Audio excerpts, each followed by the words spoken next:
At the age of 15, Marie Antoinette almost caused a war between two empires, not with a weapon or a decree, but by refusing to say a single sentence to one woman. Tonight we journey into the petty, bizarre, and high-stakes world of the silent treatment at Versailles. You probably won't survive this level of courtly drama without at least one awkward flashback to your own family gatherings. So, before you get comfortable, take a moment to like the video and subscribe, but only if you genuinely enjoy what I do here. Drop a comment with your location and local time. Let's see who's drifting off around the world. Now dim the lights, maybe turn on a fan for that soft background hum, and let's ease into tonight's journey together. You trudge through the gilded corridors of Versailles, your silk slippers whispering against marble so polished you can almost see your own bewildered reflection staring back. It's May 1770, and you are 15 years old. Maria Antonia Josepha Johanna, Archduchess of Austria, now Marie Antoinette, Dauphin of France. The air smells of orange blossom water, powdered wigs, and something faintly metallic underneath, like ambition left out in the sun too long. You've been trained for this moment your entire life, yet nothing. No etiquette tutor, no diplomatic briefing, no stern lecture from your mother, Empress Maria Theresa, could have prepared you for the sheer overwhelming strangeness of the French court. Every glance feels like a test. Every curtsy is a calculated risk.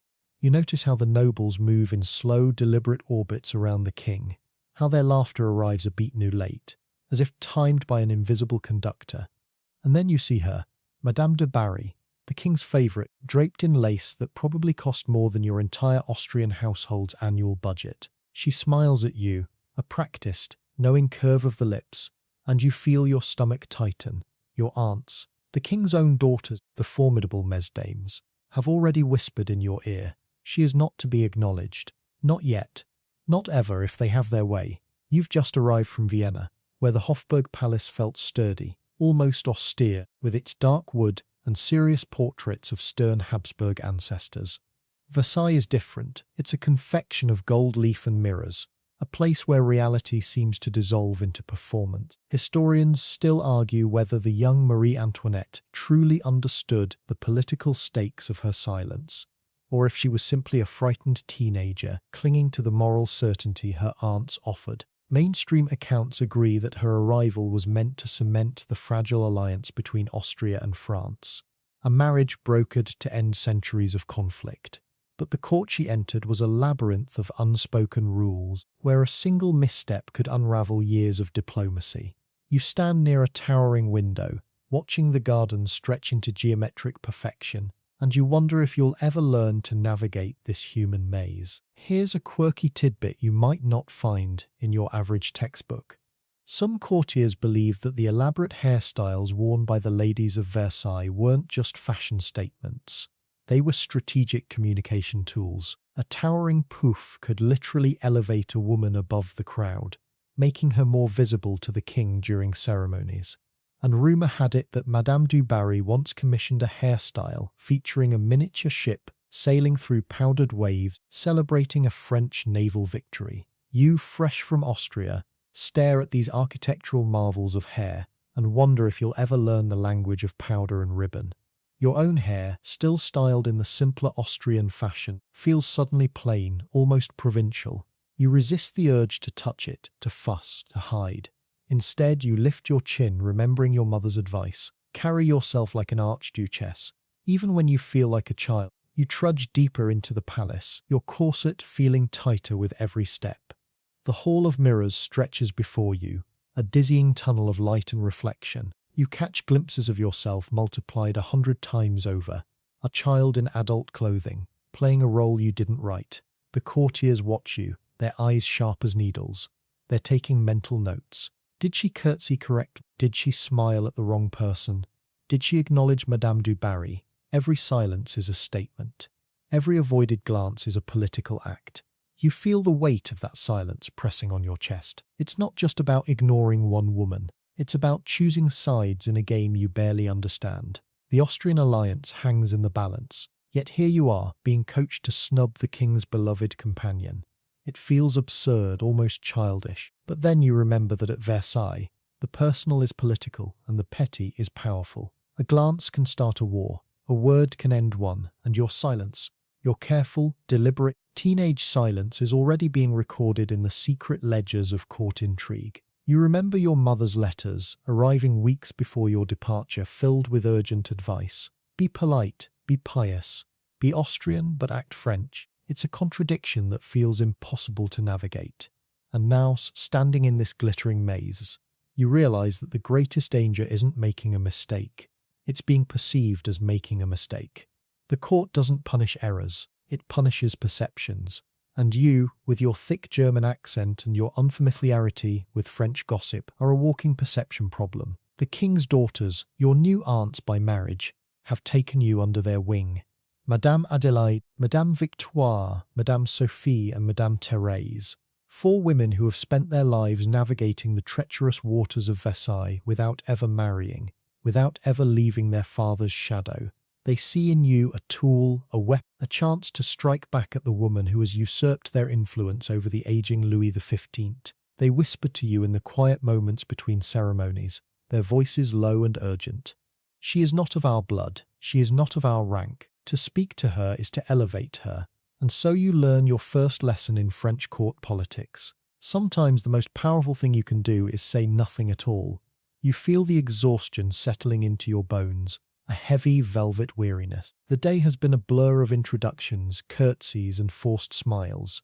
Your feet ache in your delicate slippers, your neck stiffens under the weight of your ceremonial headdress. Yet you cannot rest, not yet. There are more rooms to traverse, more faces to memorize, more unspoken rules to absorb. You pass a group of courtiers huddled near a marble column, their heads bent together, their voices dropping to conspiratorial whispers. You know, without needing to hear the words, that they are talking about you, about your silence, about your Austrian stiffness, about whether you will break or whether you will hold firm. You keep walking, your gaze fixed straight ahead, pretending not to notice. But inside, a small, stubborn part of you rebels. This isn't the grand destiny you were promised. This is a game of shadows and whispers, and you are just a pawn being moved across a gilded board. As the afternoon light slants through the high windows, casting long, dramatic shadows across the parquet floors, you find yourself longing for the simplicity of Vienna. Here, even the air feels complicated, thick with perfume and expectation. You miss the straightforward piety of your childhood confessor, the clear lines of right and wrong. At Versailles, morality is a costume you put on for the right audience, and you, the young archduchess, are still learning which costume to wear when. You pause for a moment near a vase of fresh lilies, their sweet scent a brief comfort in the overwhelming sensory storm. You close your eyes, just for a second, and imagine yourself back in your childhood bedroom, the sound of the Danube drifting through the open window. But the moment passes, a gentle cough from a nearby attendant reminds you, you are not in Vienna, you are in Versailles. And the performance must go on. You glide past a cluster of courtiers, whose whispers dissolve into silence as you approach, their eyes flicking toward the king's private apartments. That's where she is, Madame du Barry. Waiting, always waiting for the next moment to claim Louis XV's attention. You've heard the stories, of course. Every new arrival at Versailles does. She wasn't born to this world of velvet and verse. She began life as Jeanne Bécu, the illegitimate daughter of a seamstress and possibly a monk, raised in the bustling, gritty streets of Paris. Her early years were a far cry from the hushed reverence of the palace corridors. She worked as a shop girl, a milliner's assistant, and whisper it, something far less respectable in the demi-monde of Parisian nightlife. Historians still argue whether her rise was purely a matter of beauty and charm, or if she possessed a sharp, underestimated political mind that allowed her to navigate the shark-infested waters of court life. Mainstream accounts agree on this. By the time she caught the eye of Louis XV in 1768, she was already a seasoned survivor, and the aging king, weary of war and widowhood, found in her a vivacity he'd thought long lost. You pause near a tapestry depicting a mythological hunt, its threads shimmering in the candlelight. The story goes that du Barry was presented to the king at a masquerade ball, her face half hidden behind a delicate lace mask. He was captivated not just by her beauty, which was undeniable, with her luminous skin and expressive eyes, but by her laughter, unguarded and genuine in a court where every emotion was choreographed. Within months, she was installed at Versailles, given the title Comtesse du Barry, through a conveniently arranged marriage to her brother-in-law, a necessary fiction to make her presentable at court. And just like that, a commoner with a questionable past became the most powerful woman in France. You feel a strange mix of fascination and dread. This is the woman your aunts have told you to ignore. This is the woman whose very presence threatens the moral order they cling to. And yet, watching her from across a crowded salon, you see not a monster, but a woman playing a role as demanding as your own. She smiles at the king, her hand resting lightly on his arm, and you wonder if she ever feels the weight of all those judging eyes. Here's a quirky tidbit that might make you smile. Madame de Barry was known for her love of exotic pets, and she once kept a pet zebra. Yes, a zebra. At her private chateau Le Louveciennes, courtiers whispered that she had it painted with gold leaf for special occasions, though that's likely just gossip. Still, the image of a gilded zebra strolling through French gardens captures something essential about du Barry. She was a spectacle, a living piece of art designed to dazzle and provoke. You, raised in the more restrained Habsburg tradition, find the extravagance both bewildering and slightly thrilling. It's a reminder that Versailles isn't just a seat of power, it's a stage and everyone here is performing. Even you, especially you trudge toward the king's study, where a small group has gathered for an informal audience. Louis XV sits in a high-backed chair, his face lined with the fatigue of decades of rule. Beside him, du Barry leans in, her voice low, her gestures animate. You notice how the courtiers adjust their positions subtly, angling their bodies to catch her eye, to earn a nod, a word. Her influence isn't official. She holds no title of state, no seat on the royal council, but it's real, palpable in the way conversations halt when she enters a room, in the way petitions seem to find their way to the king's desk more quickly when she's in a good mood. Mainstream history records that she used her position to advocate for friends, to secure pensions, to influence appointments. She wasn't a policymaker in the modern sense, but in a monarchy where the king's whim could alter the course of nations, her proximity to power was itself a form of authority. You feel a pang of something you can't quite name. Is it envy? Pity? Recognition? She too is an outsider navigating a world that will never fully accept her. And yet, she has carved out a space for herself, using the only tools available: charm, wit, and an unshakable sense of self. The afternoon light begins to fade, casting the palace in a warm, honeyed glow. You find yourself lingering near a window that overlooks the courtyard, watching carriages arrive and depart, their lacquered surfaces reflecting the dying sun. The court is a living organism, pulsing with ambition and anxiety. Two women, you, the young Dauphin, bound by blood and treaty, and du Barry, the favourite, bound by affection and opportunity. Your paths are destined to cross, yet every instinct you've been taught tells you to keep your distance. The aunts have made it clear, to acknowledge du Barry is to legitimise her. To speak to her is to betray your own rank, your own morality. But as you watch her laugh at something the king says, her head tilted back just so, you wonder if morality is so simple in a place where survival depends on performance. Historians still argue whether Marie Antoinette's initial silence was a principled stand or a naive misstep. But in this moment, you feel neither principle nor naivety, just the heavy, confusing weight of expectation. You recall a story you heard in Vienna before you left. That du Barry once hosted a supper where the table was set with dishes made entirely of sugar, sculpted into intricate scenes from mythology. It was said that after the meal, guests were encouraged to break off pieces of the edible architecture and eat them, a literal consumption of art. You imagine the stickiness of sugar on your fingers, the sweetness melting on your tongue, and you think about how power at Versailles is sometimes like that. Beautiful, fragile, and meant to be devoured. Du Barry understands this intuitively.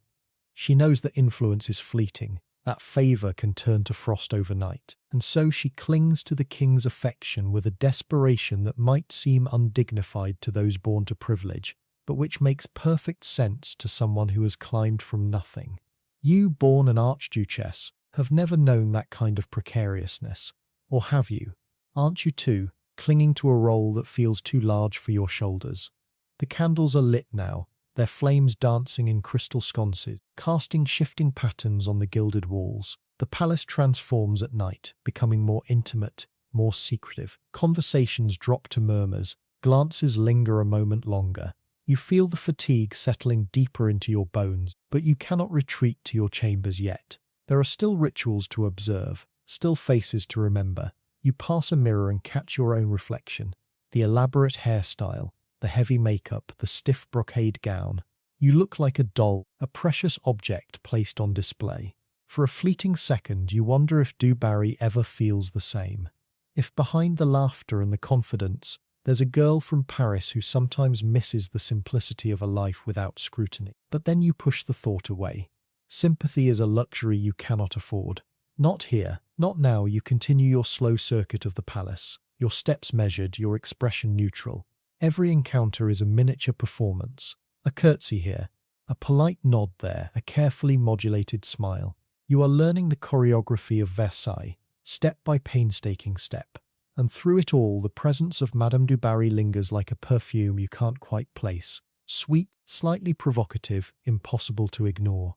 She is the king's favourite, the court's scandal, your silent adversary. And though you haven't exchanged a single word with her, you already know that your relationship with her will define much of your early life in France. The stakes feel impossibly high, yet the rules are maddeningly vague.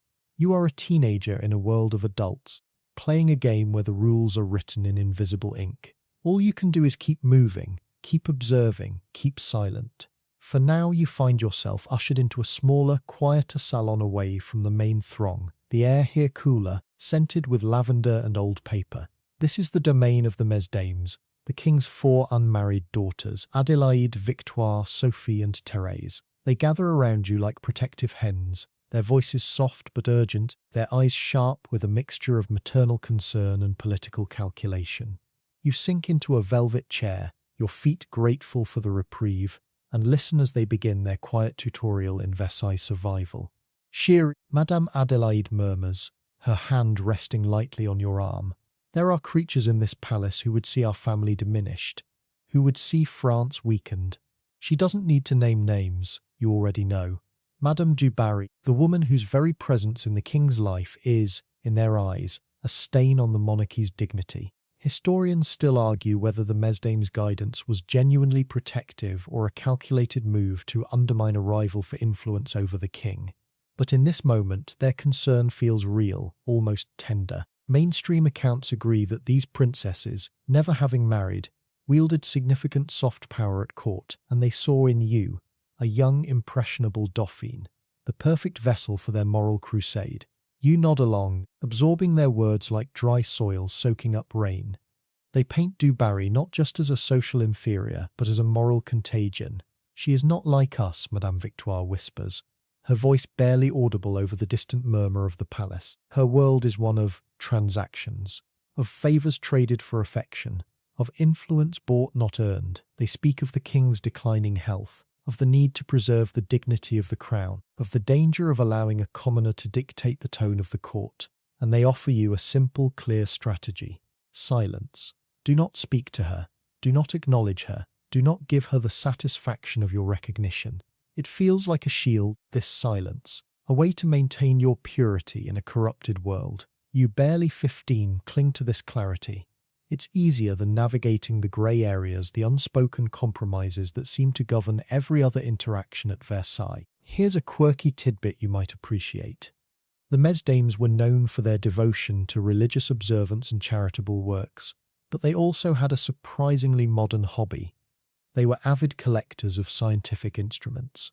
Madame Adélaïde, in particular, owned a sophisticated microscope and a set of precision barometers, which she used to conduct experiments in a private laboratory at Versailles. It's a charming contradiction.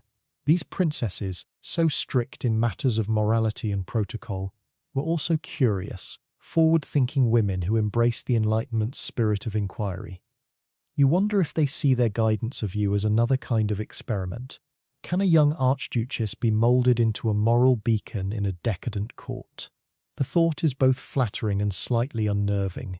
You trudge through the following days with the Mesdames' advice echoing in your mind. Every time you spot Du Barry across a room, you feel their eyes on you, watching, waiting. Will you break? Will you speak? You hold firm, your gaze sliding past her as if she were part of the wallpaper. It's exhausting, this constant vigilance. You notice how Du Barry's smile tightens slightly when you ignore her, how her eyes flicker with something that might be hurt, or anger, or simply amusement.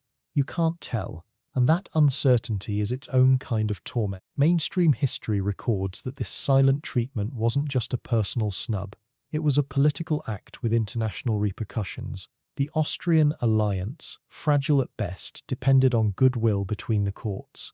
And here you were, the Austrian bride, publicly humiliating the king's favourite. It was a diplomatic tightrope, and you were walking it in silk slippers with no safety net. The palace seems to hold its breath whenever you and Du Barry occupy the same space. Courtiers pretend to examine tapestries or adjust their cravats, but you feel their attention like a physical pressure. They are spectators at a silent drama, and every avoided glance is a plot point. You hear the rustle of skirts, the soft click of heels on marble, the murmur of conversations that dip and rise like waves, and through it all, you maintain your silence, your posture straight, your expression politely blank. It's a performance, and you are learning your lines by heart. But inside, you feel a growing tension. Is this right? Is this wise?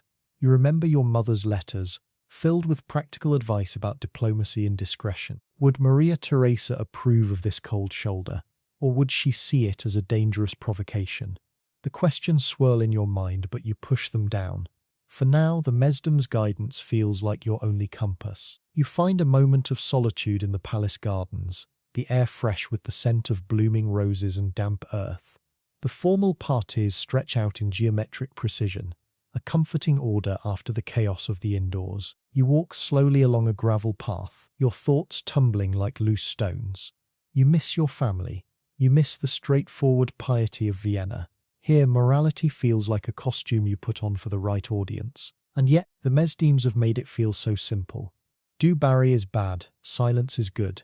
You kick a small pebble with the toe of your slipper, watching it skitter across the path. Sometimes you wish life could be that easy, but deep down, you suspect it isn't. Historians still argue whether Marie Antoinette truly believed in the moral imperative of her silence, or if she was simply too young and overwhelmed to devise a more nuanced strategy. In this quiet moment, you feel both possibilities pressing on you, the certainty of your aunt's advice and the nagging doubt that maybe, just maybe. There's another way. The afternoon sun begins to dip, casting long shadows across the gardens. You turn back toward the palace, its windows glowing like lanterns in the fading light.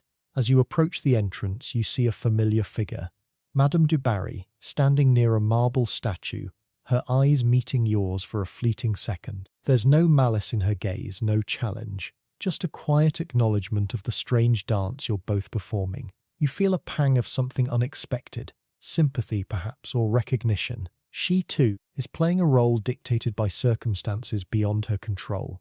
But then you remember the Mesdom's warnings, and you look away, your steps never faltering. The silence holds. The performance continues. Back inside, the candles are lit, their flames casting a warm, flickering glow over the gilded rooms. The evening rituals begin. The king's supper, the formal greetings, the carefully choreographed movements of the court. You take your place, your expression serene, your hands folded neatly in your lap. You feel the weight of your silence like a second gown, heavy and elaborate. It defines you, this silence. It is your shield, your weapon, your burden. And as you sit there, surrounded by the glittering spectacle of Versailles, you realize that this is only the beginning. The silent treatment is not a one-time act. It's a strategy, a stance, a statement. And you, the young Dauphin, have just committed to it fully. The Mesdims watch you with approval, their smiles small but satisfied.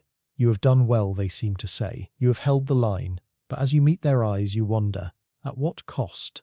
The question lingers, unspoken, as the evening wears on, a quiet undercurrent to the palace's symphony of sound and light. You wake to the soft chime of the palace clock, the sound muffled by thick tapestries and heavy drapes. Morning light filters through the high windows, casting pale rectangles on the parquet floor. You stretch beneath your silk sheet, your body still adjusting to the unfamiliar weight of Versailles life. Today, like every day, will be a choreography of glances, curtsies, and unspoken rules. And at the centre of it all, that peculiar, almost absurd protocol that governs who may speak to whom and when. You've heard the mesdames explain it in hushed tones. A royal mistress, no matter how favoured by the king, cannot address a member of the royal family until spoken to first. It's a rule so specific, so oddly precise, that you almost wonder if it was invented just to make your life complicated. Mainstream historical accounts confirm that this etiquette wasn't merely polite suggestion. It was rigid court law designed to maintain the sacred hierarchy of blood over affection. At Versailles, lineage trumps love, always, and so Madame du Barry, for all her influence over Louis XV, remains in a kind of social limbo, powerful yet powerless, visible yet invisible. You rise and begin your morning toilette, the ritual of dressing itself a performance. Attendants flutter around you, pinning lace, adjusting ribbons, powdering your hair, until you resemble a porcelain doll brought to life. As they work, you think about the rule. It seems almost theatrical, doesn't it? The idea that a woman who shares the king's bed must wait, like a supplicant, for permission to speak. Historians still argue whether this protocol was a genuine tradition or a convenient fiction invented by the nobility to keep upstarts like du Barry in their place. Some suggest it evolved from medieval customs around royal access. Others believe it was a deliberate tool of exclusion, refined over generations to protect aristocratic privilege. Either way, it creates a bizarre dynamic. Du Barry can whisper in the king's ear all night, but in the public spaces of Versailles, she must remain silent until a royal deigns to acknowledge her. It's a rule that turns every encounter into a potential standoff. Here's a quirky tidbit that might make you smile. Versailles had an entire bureau dedicated to etiquette, the maître des cérémonies, whose sole job was to memorize and enforce the labyrinthine rules of court behavior. This official carried a small black book, rumored to contain over 3,000 distinct protocols covering everything from how to enter a room to the proper angle of a bow. Legend has it that one nobleman was once fined for bowing 3 degrees too shallowly during a royal procession. You, still learning the basics, can barely keep track of when to curtsy and when to kneel. The idea that there's an entire department devoted to policing these nuances is both absurd and slightly comforting.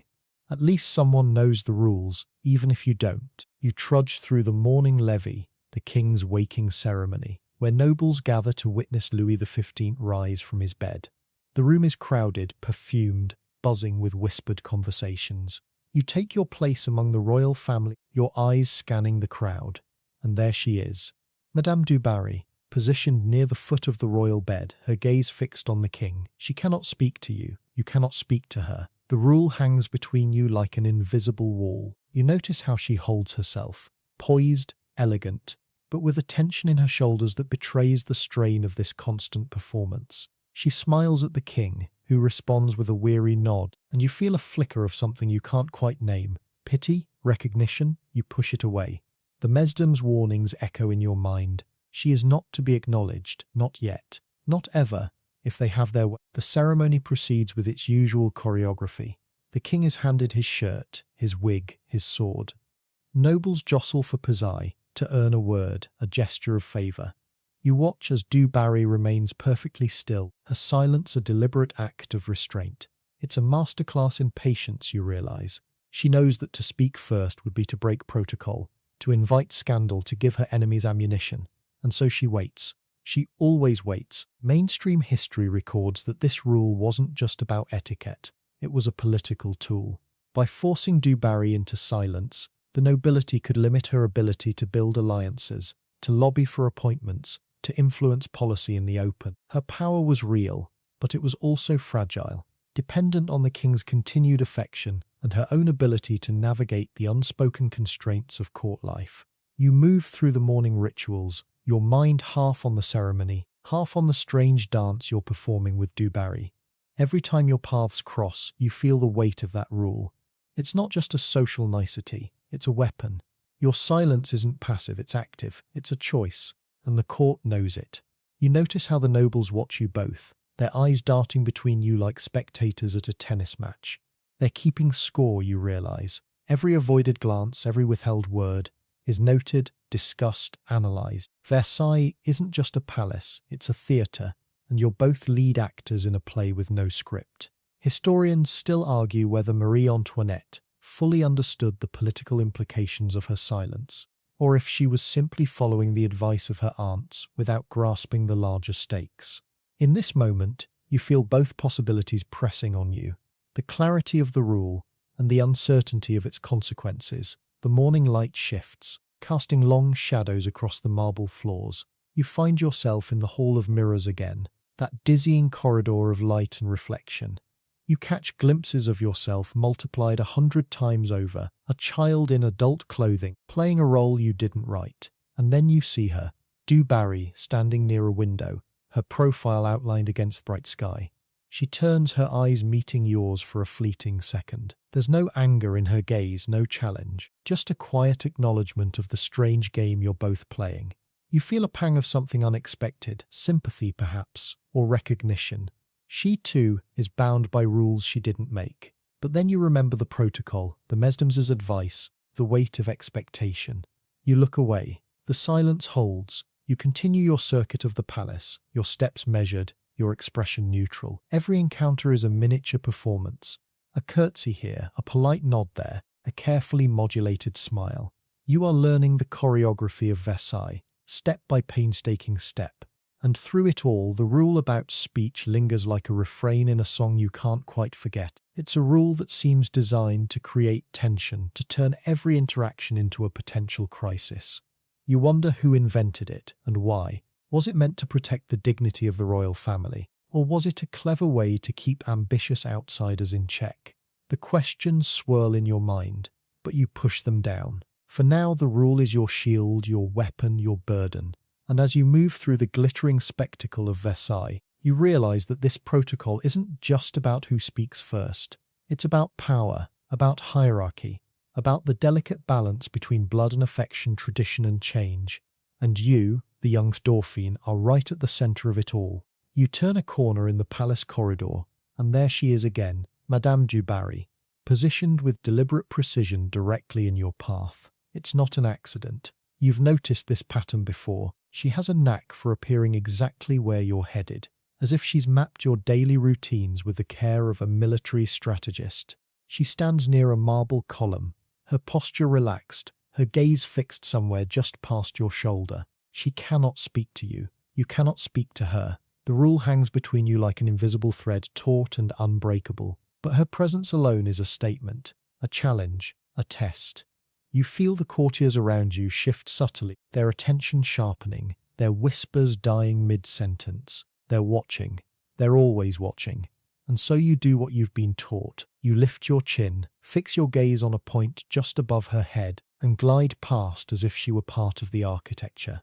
Our silence is icy deliberate, a wall of polite indifference. Inside your heart races. This isn't just awkward, it's exhausting.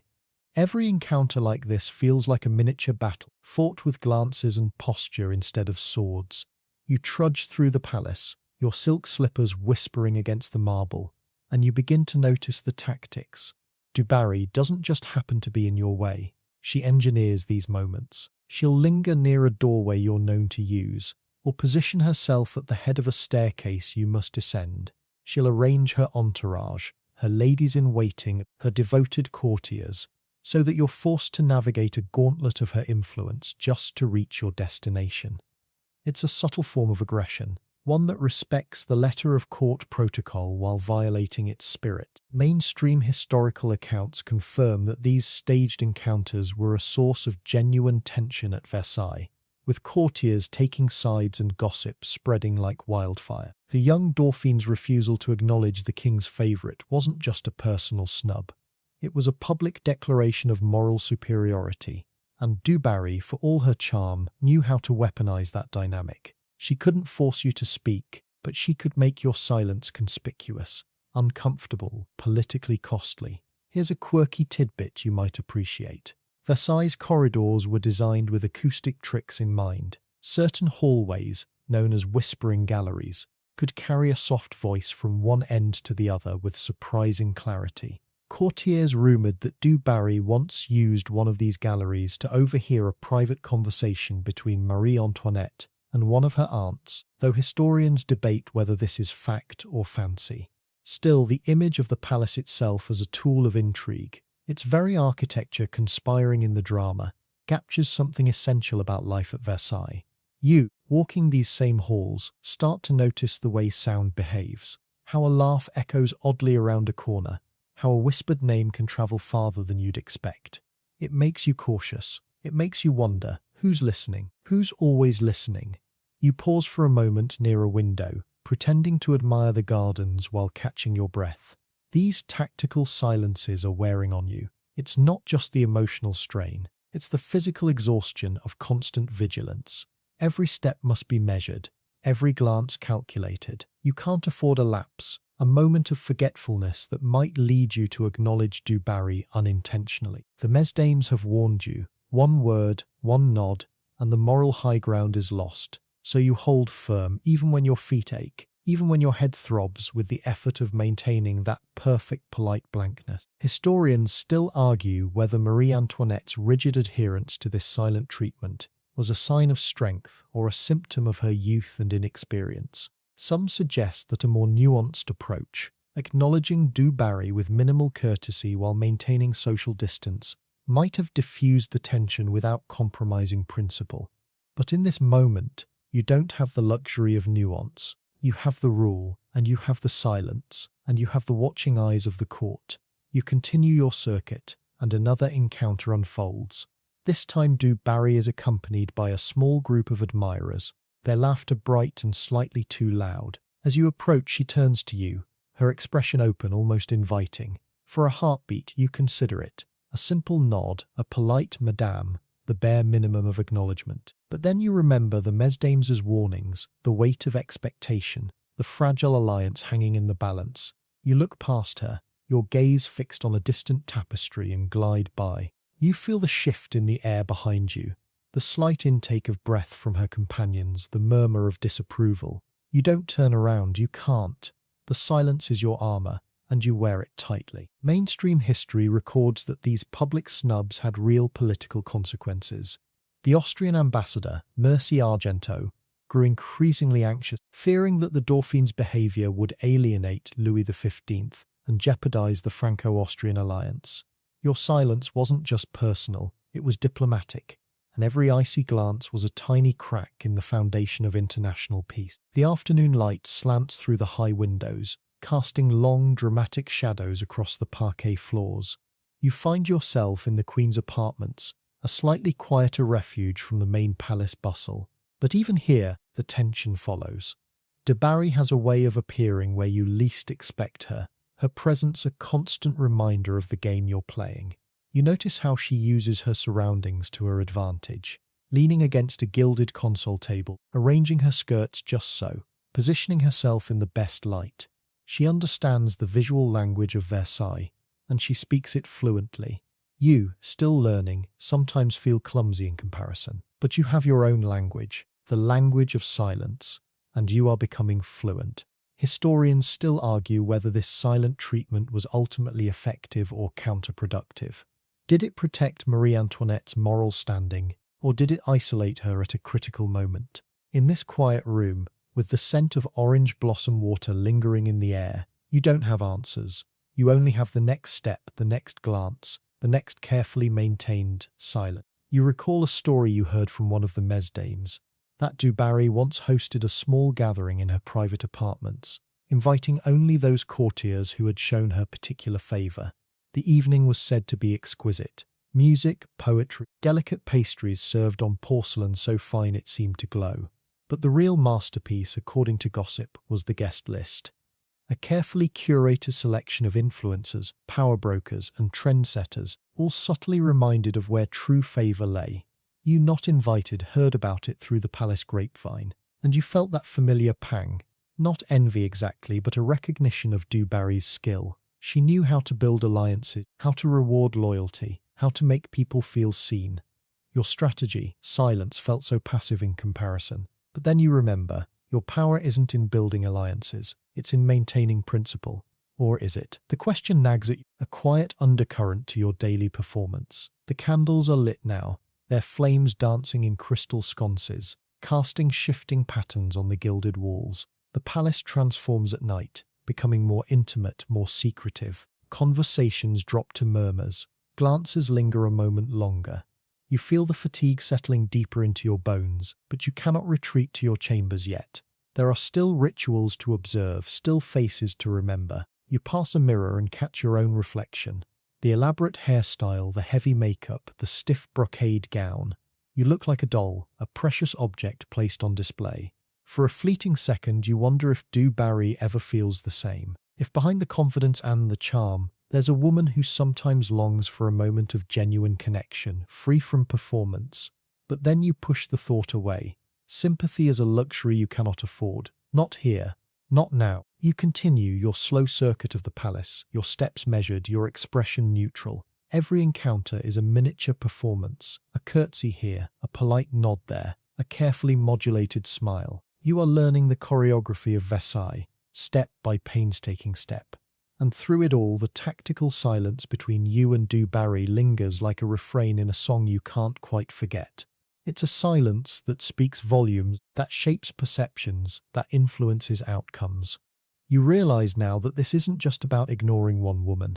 It's about navigating a world where every gesture is political, every word is weighted, every silence is a statement. And you, the young Dauphin, are right at the center of it all.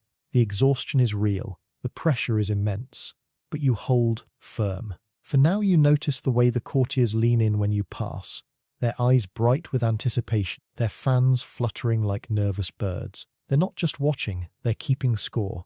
Every time you glide past Madame Du Barry without a word, without a glance, you can almost hear the mental tally being updated. Snub fiche 47 for the Dauphin. Endurance rating, impeccable. The nobility of Versailles has turned your silent war into a spectator sport, and they are the most devoted of audiences.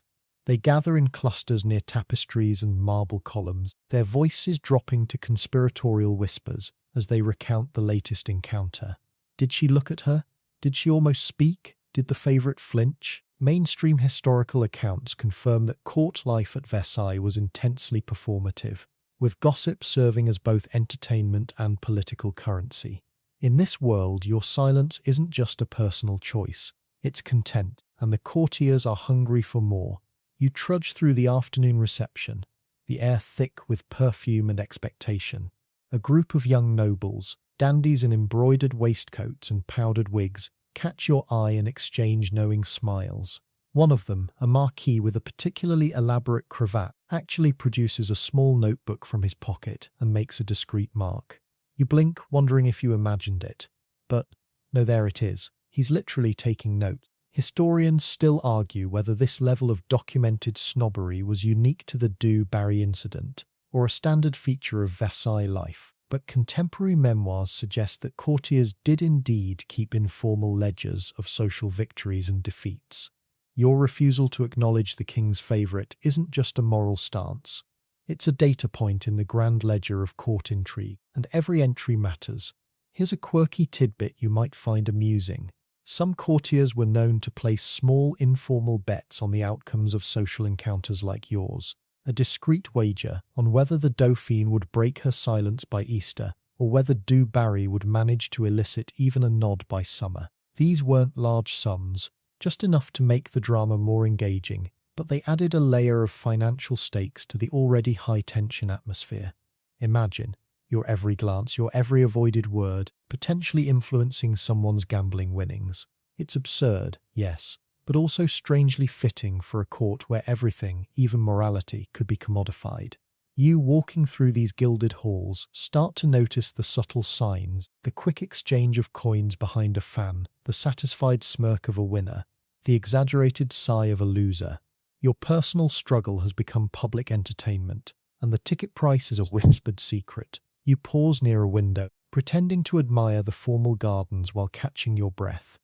The weight of being watched is almost physical, a pressure on your shoulders that no corset can explain. You realize that the courtiers aren't neutral observers, they're participants.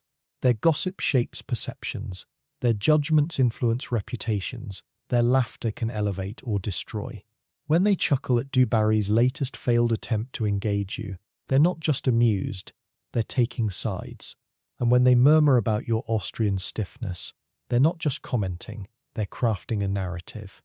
Mainstream history records that Versailles functioned as a kind of social ecosystem where information flowed like water, finding cracks and crevices, nourishing some reputations while drowning others. Your silence, intended as a moral shield, has become a story that others are writing for you. Historians still argue whether Marie Antoinette was aware of the extent to which her behaviour was being documented and discussed, or if she believed her actions were private matters between herself, her aunts, and her conscience. In this moment, surrounded by the rustle of silk and the murmur of voices, you feel both possibilities pressing on you, the desire for privacy and the reality of perpetual performance. You continue your circuit, and another scene unfolds. A group of ladies-in-waiting huddle near a marble bust, their heads bent together, their fans masking their smiles. As you approach, they fall silent, but not before you catch a fragment of conversation. Still hasn't said a word. Do you think she'll hold out until? They scatter as you pass, but the message is clear. Your endurance is being timed, measured, evaluated. It's exhausting, this constant awareness. You can't even have a private thought without wondering if it's being inferred from your expression, your posture, the angle of your head. Versailles doesn't just watch your actions, it interprets your soul. And you, barely 16, are still learning how to protect your inner self from the outer gaze. The afternoon light begins to fade, casting the palace in a warm, honeyed glow. You find yourself in the Hall of Mirrors again, that dizzying corridor where reality and reflection blur. You catch glimpses of yourself multiplied 100 times over, a child in adult clothing, playing a role you didn't write. And then you notice the courtiers reflected alongside you, their eyes following your every move. It's like being trapped in a hall of watching eyes, a panopticon of powdered wigs and judgmental glances. You feel a flicker of panic, quickly suppressed. You are the Dauphine of France. You do not falter. You do not flinch. You maintain the silence, even when it feels like it's crushing you from the inside. Mainstream accounts agree that this period of Marie Antoinette's life was marked by intense psychological pressure, with the young princess struggling to balance personal conviction with political necessity. Your silence wasn't just a social strategy. It was a survival mechanism in a world that demanded perfection. You recall a story you heard from one of the mesdames, that a particularly ambitious courtier once tried to engineer a chance encounter between you and du Barry in a secluded garden alcove, hoping to force a reconciliation that would boost his own standing. The plan apparently backfired when you simply turned and walked away, leaving the courtier to explain the awkward scene to a very unamused Madame du Barry. The tale is told with laughter, but you hear the underlying truth. In Versailles, even well-intentioned interventions can become weapons. Your silence has become a tool that others try to wield for their own ends. Historians still argue whether Marie Antoinette's rigid adherence to the silent treatment was a sign of moral courage or political naivety. But in this moment, you don't have the luxury of analysis. You have the next step, the next glance, the next carefully maintained silence. The candles are lit now, their flames dancing in crystal sconces, casting shifting patterns on the gilded walls. The palace transforms at night, becoming more intimate, more secretive. But the watching doesn't stop. If anything, it intensifies. In the softer light, glances linger longer, whispers carry farther, intentions become harder to read. You feel the fatigue settling deeper into your bones, but you cannot retreat to your chambers yet. There are still rituals to observe, still faces to remember, still scores to be kept. You pass a mirror and catch your own reflection. The elaborate hairstyle, the heavy makeup, the stiff brocade gown. You look like a doll, a precious object placed on display. For a fleeting second, you wonder if the courtiers ever see the person behind the performance, if they ever consider the weight of expectation, the loneliness of principle, the simple human desire to be liked. But then you push the thought away. Sympathy is a luxury you cannot afford. Not here, not now. You continue your slow circuit of the palace, your steps measured, your expression neutral. Every encounter is a miniature performance. A curtsy here, a polite nod there, a carefully modulated smile. You are learning the choreography of Versailles step by painstaking step. And through it all, the watching eyes of the courtiers linger like a constant hum in the background. They are the scorekeepers, the gossip mongers, the narrative weavers. They turn your personal struggle into public drama, your moral stance into political theatre. You realize now that this isn't just about ignoring one woman. It's about navigating a world where every gesture is political, every word is weighted, every silence is a statement, and every statement is immediately analysed, discussed, and recorded. And you, the young Dauphine, are right at the centre of it all. The exhaustion is real, the pressure is immense, but you hold firm. For now, you feel the shift before you see it, a subtle cooling in the air, a slight change in the king's demeanour when you enter a room. Louis XV, once politely attentive to his new daughter-in-law, now regards you with a distance that feels almost physical. His eyes, usually warm with paternal affection, have grown guarded, assessing. You notice how he lingers a moment longer with Madame du Barry after your departure, how his hand rests protectively on her arm when you pass. It's not overt anger. Louis XV is too refined for that, but a quiet, calculated withdrawal. And you understand, with a sinking feeling in your stomach, that this isn't just about a hurt favourite. This is about power, about alliance, about the fragile thread connecting France and Austria, now fraying because of your silence. Mainstream historical accounts confirm that Louis XV, though often portrayed as detached or indecisive, was acutely aware of the political symbolism in court dynamics. Your public snubbing of his beloved companion wasn't just a personal slight. It was a diplomatic signal, one he couldn't ignore. You trudged through the morning levee, the ritual that once felt like a grand performance now tinged with tension. The king accepts his shirt, his wig, his sword with the same weary grace, but his interactions feel different. When you curtsy, his nod is brief, almost perfunctory. When you offer a polite remark about the weather, his response is courteous but distant. You notice how the courtiers pick up on this shift, their eyes darting between you and the king, recalibrating their own allegiances in real time. Versailles is a living organism, and you've just introduced a virus, the perception that the Dauphin disrespects the king's choices. Historians still argue whether Louis XV's cooling toward Austria was primarily driven by personal pique over du Barry's treatment, or by broader geopolitical considerations that made the alliance less valuable to him in his final years. Some suggest he saw an opportunity to rebalance French foreign policy. Others believe he was simply a tired old man who wanted his favourite to be treated with respect. In this moment, you don't have the luxury of analysis. You only feel the chill. Here's a quirky tidbit you might find intriguing. Louis XV was known to keep a small menagerie of exotic birds in his private apartments at Versailles, including a particularly talkative parrot named Monsieur Perroquet. Courtiers whispered that the king would sometimes confide in the bird when human company grew too complicated, and that the parrot developed a habit of mimicking phrases like patience, patience, and all in good time. Whether this is fact or courtly folklore is debated, but the image of the aging monarch seeking solace in the company of a feathered confidant captures something essential about his later reign, a desire for simplicity in a world of overwhelming complexity. You, walking these same corridors, start to notice the small details that reveal the king's state of mind. The way he strokes his dog's ears a little longer than usual, the extra moment he spends watching the fountain in the courtyard. He is a man retreating into private comforts as public pressures mount. And your silence, however principled, has become one of those pressures. You pause near a window overlooking the garden, pretending to admire the geometric precision of the parterres while your mind races. The Austrian alliance was meant to be the cornerstone of your new life in France, a marriage brokered to end centuries of conflict between two great powers. Your mother, Empress Maria Theresa, drilled into you the importance of this union, the need to nurture goodwill, to be a bridge between Vienna and Versailles. And yet, here you are, unintentionally undermining that very goal through your refusal to acknowledge one woman. Mainstream history records that Louis XV, though not a fervent supporter of the Austrian alliance, recognized its strategic value in countering British and Prussian influence. But strategy is one thing, personal dignity is another. When your silence humiliates his favourite in front of the entire court, it becomes a question of royal authority. Can the King of France allow his own household to disrespect his chosen companion? The answer you're learning is no.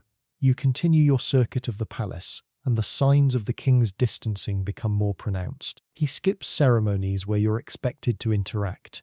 He delegates audiences that would normally require his personal attention. He spends more time in his private apartments with Du Barry, away from the public eye. It's a subtle but powerful message. If you won't play by the rules of courtesy, he won't play by the rules of alliance. Historians still argue whether Marie Antoinette fully grasped the diplomatic consequences of her behaviour at this early stage, or if she was shielded from the larger implications by her aunts and confidants. Some contemporary letters suggest she was aware of the tension, but felt trapped between moral conviction and political necessity. In this moment, walking the gilded halls of Versailles, you feel that trap closing around you. Your silence, once a shield, now feels like a cage. The afternoon light slants through the high windows, casting long shadows across the marble floors. You find yourself in the Hall of Mirrors again, that dizzying corridor where reality and reflection blur. You catch glimpses of yourself multiplied 100 times over, a child in adult clothing, playing a role you didn't write. And then you notice the king reflected in the distance, walking with Du Barry, their heads bent together in quiet conversation. For a fleeting second, you consider approaching, offering a polite word, breaking the silence that has caused so much trouble. But then you remember the mesdames' warnings, the moral clarity they've offered, the fear of legitimizing a woman they see as a corrupting influence. You hesitate. The moment passes. The king and his favourite turn a corner, disappearing from view, and you're left alone with your reflection, your silence, and the growing weight of consequence. You recall a story you heard from one of the king's attendants, that Louis XV once remarked, in a rare moment of candour, that the hardest battles are not fought on fields but in drawing rooms. At the time you didn't fully understand, now you do. This silent war with Du Barry isn't just a personal feud, it's a diplomatic crisis in slow motion. Every avoided glance, every withheld word is a tiny brick in a wall separating France and Austria.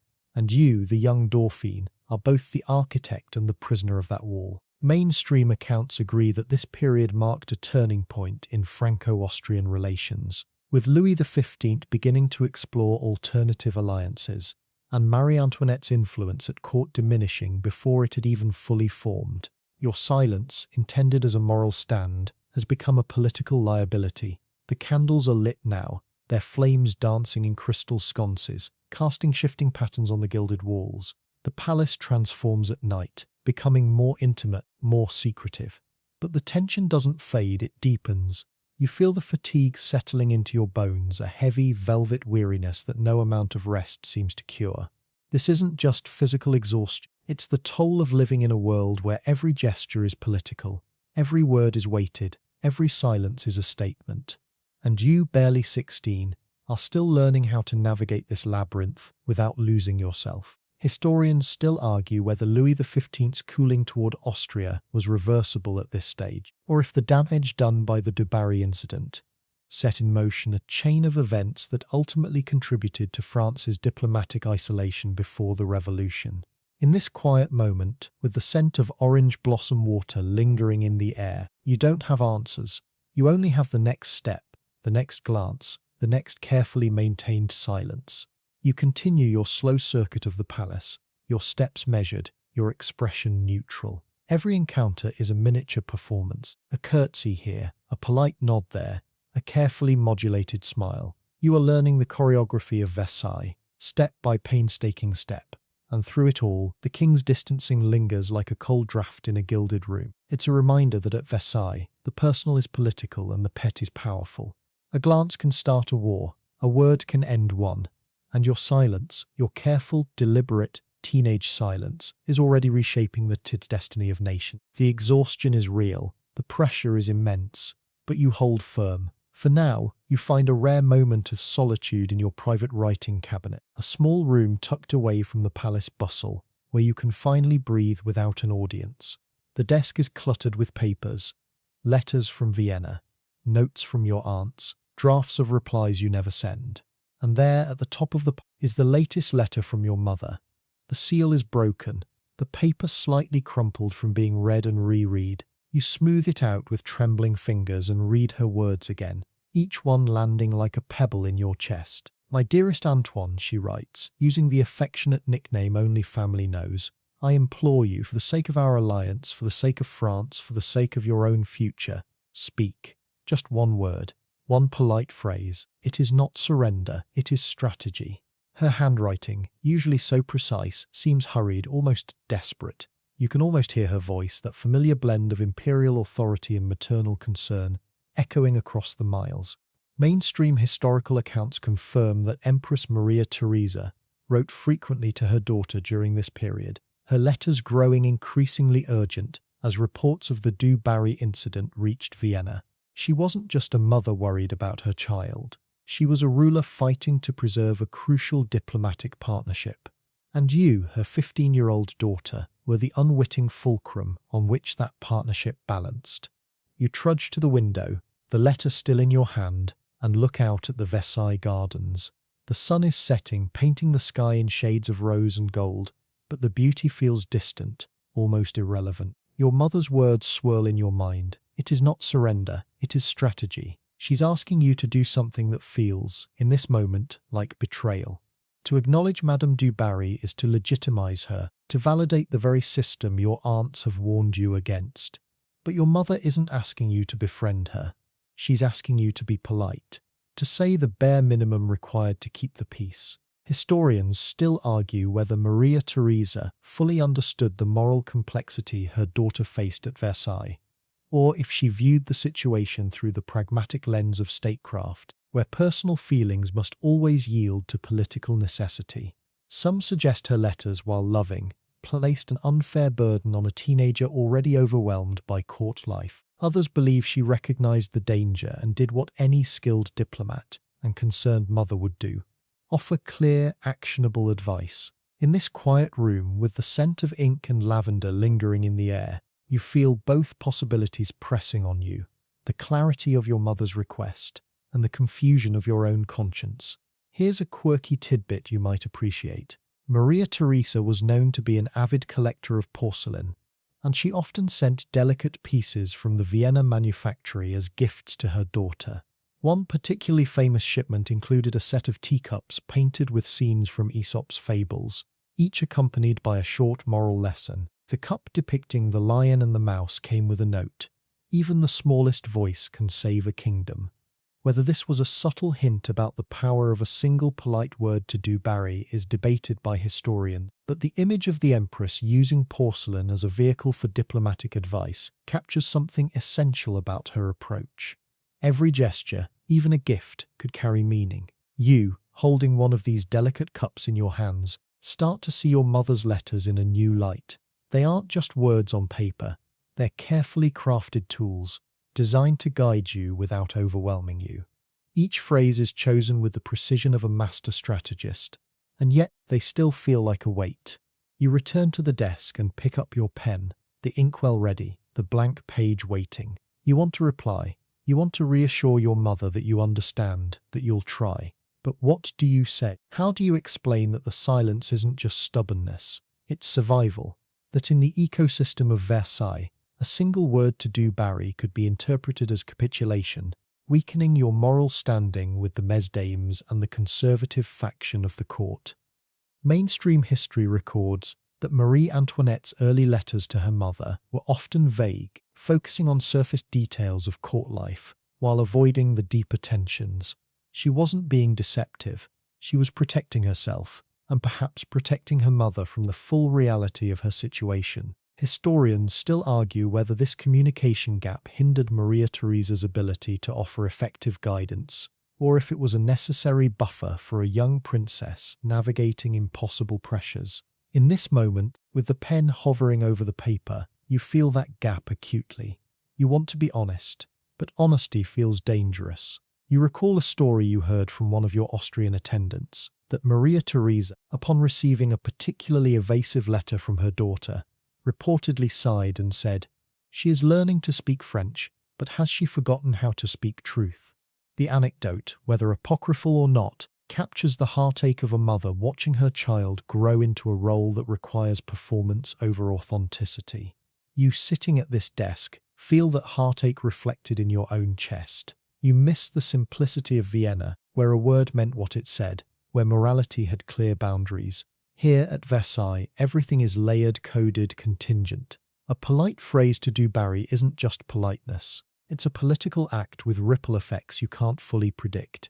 And your mother, from her distant throne, is asking you to take that risk. For the alliance, for the family, for the future. The afternoon light fades, and you light a candle, its flame casting a warm, flickering glow over the letter. You read your mother's words again, just one word, one polite phrase. It sounds so simple, and yet it feels impossible. You think about Madame du Barry, her smile, her posture, the way she carries herself with a confidence that seems both admirable and threatening. You don't hate her, not really. But you don't know her, and the Mesdames have taught you that not knowing is a form of protection. To acknowledge her is to invite her into your world, to blur the lines they've worked so hard to draw. Mainstream accounts agree that Maria Theresa's letters during this period were instrumental in eventually prompting Marie Antoinette's famous 9 words, but they also note the emotional toll this pressure took on the young Dauphine. She wasn't just navigating court politics. She was balancing a mother's love against a court's expectations, a personal conscience against a diplomatic imperative.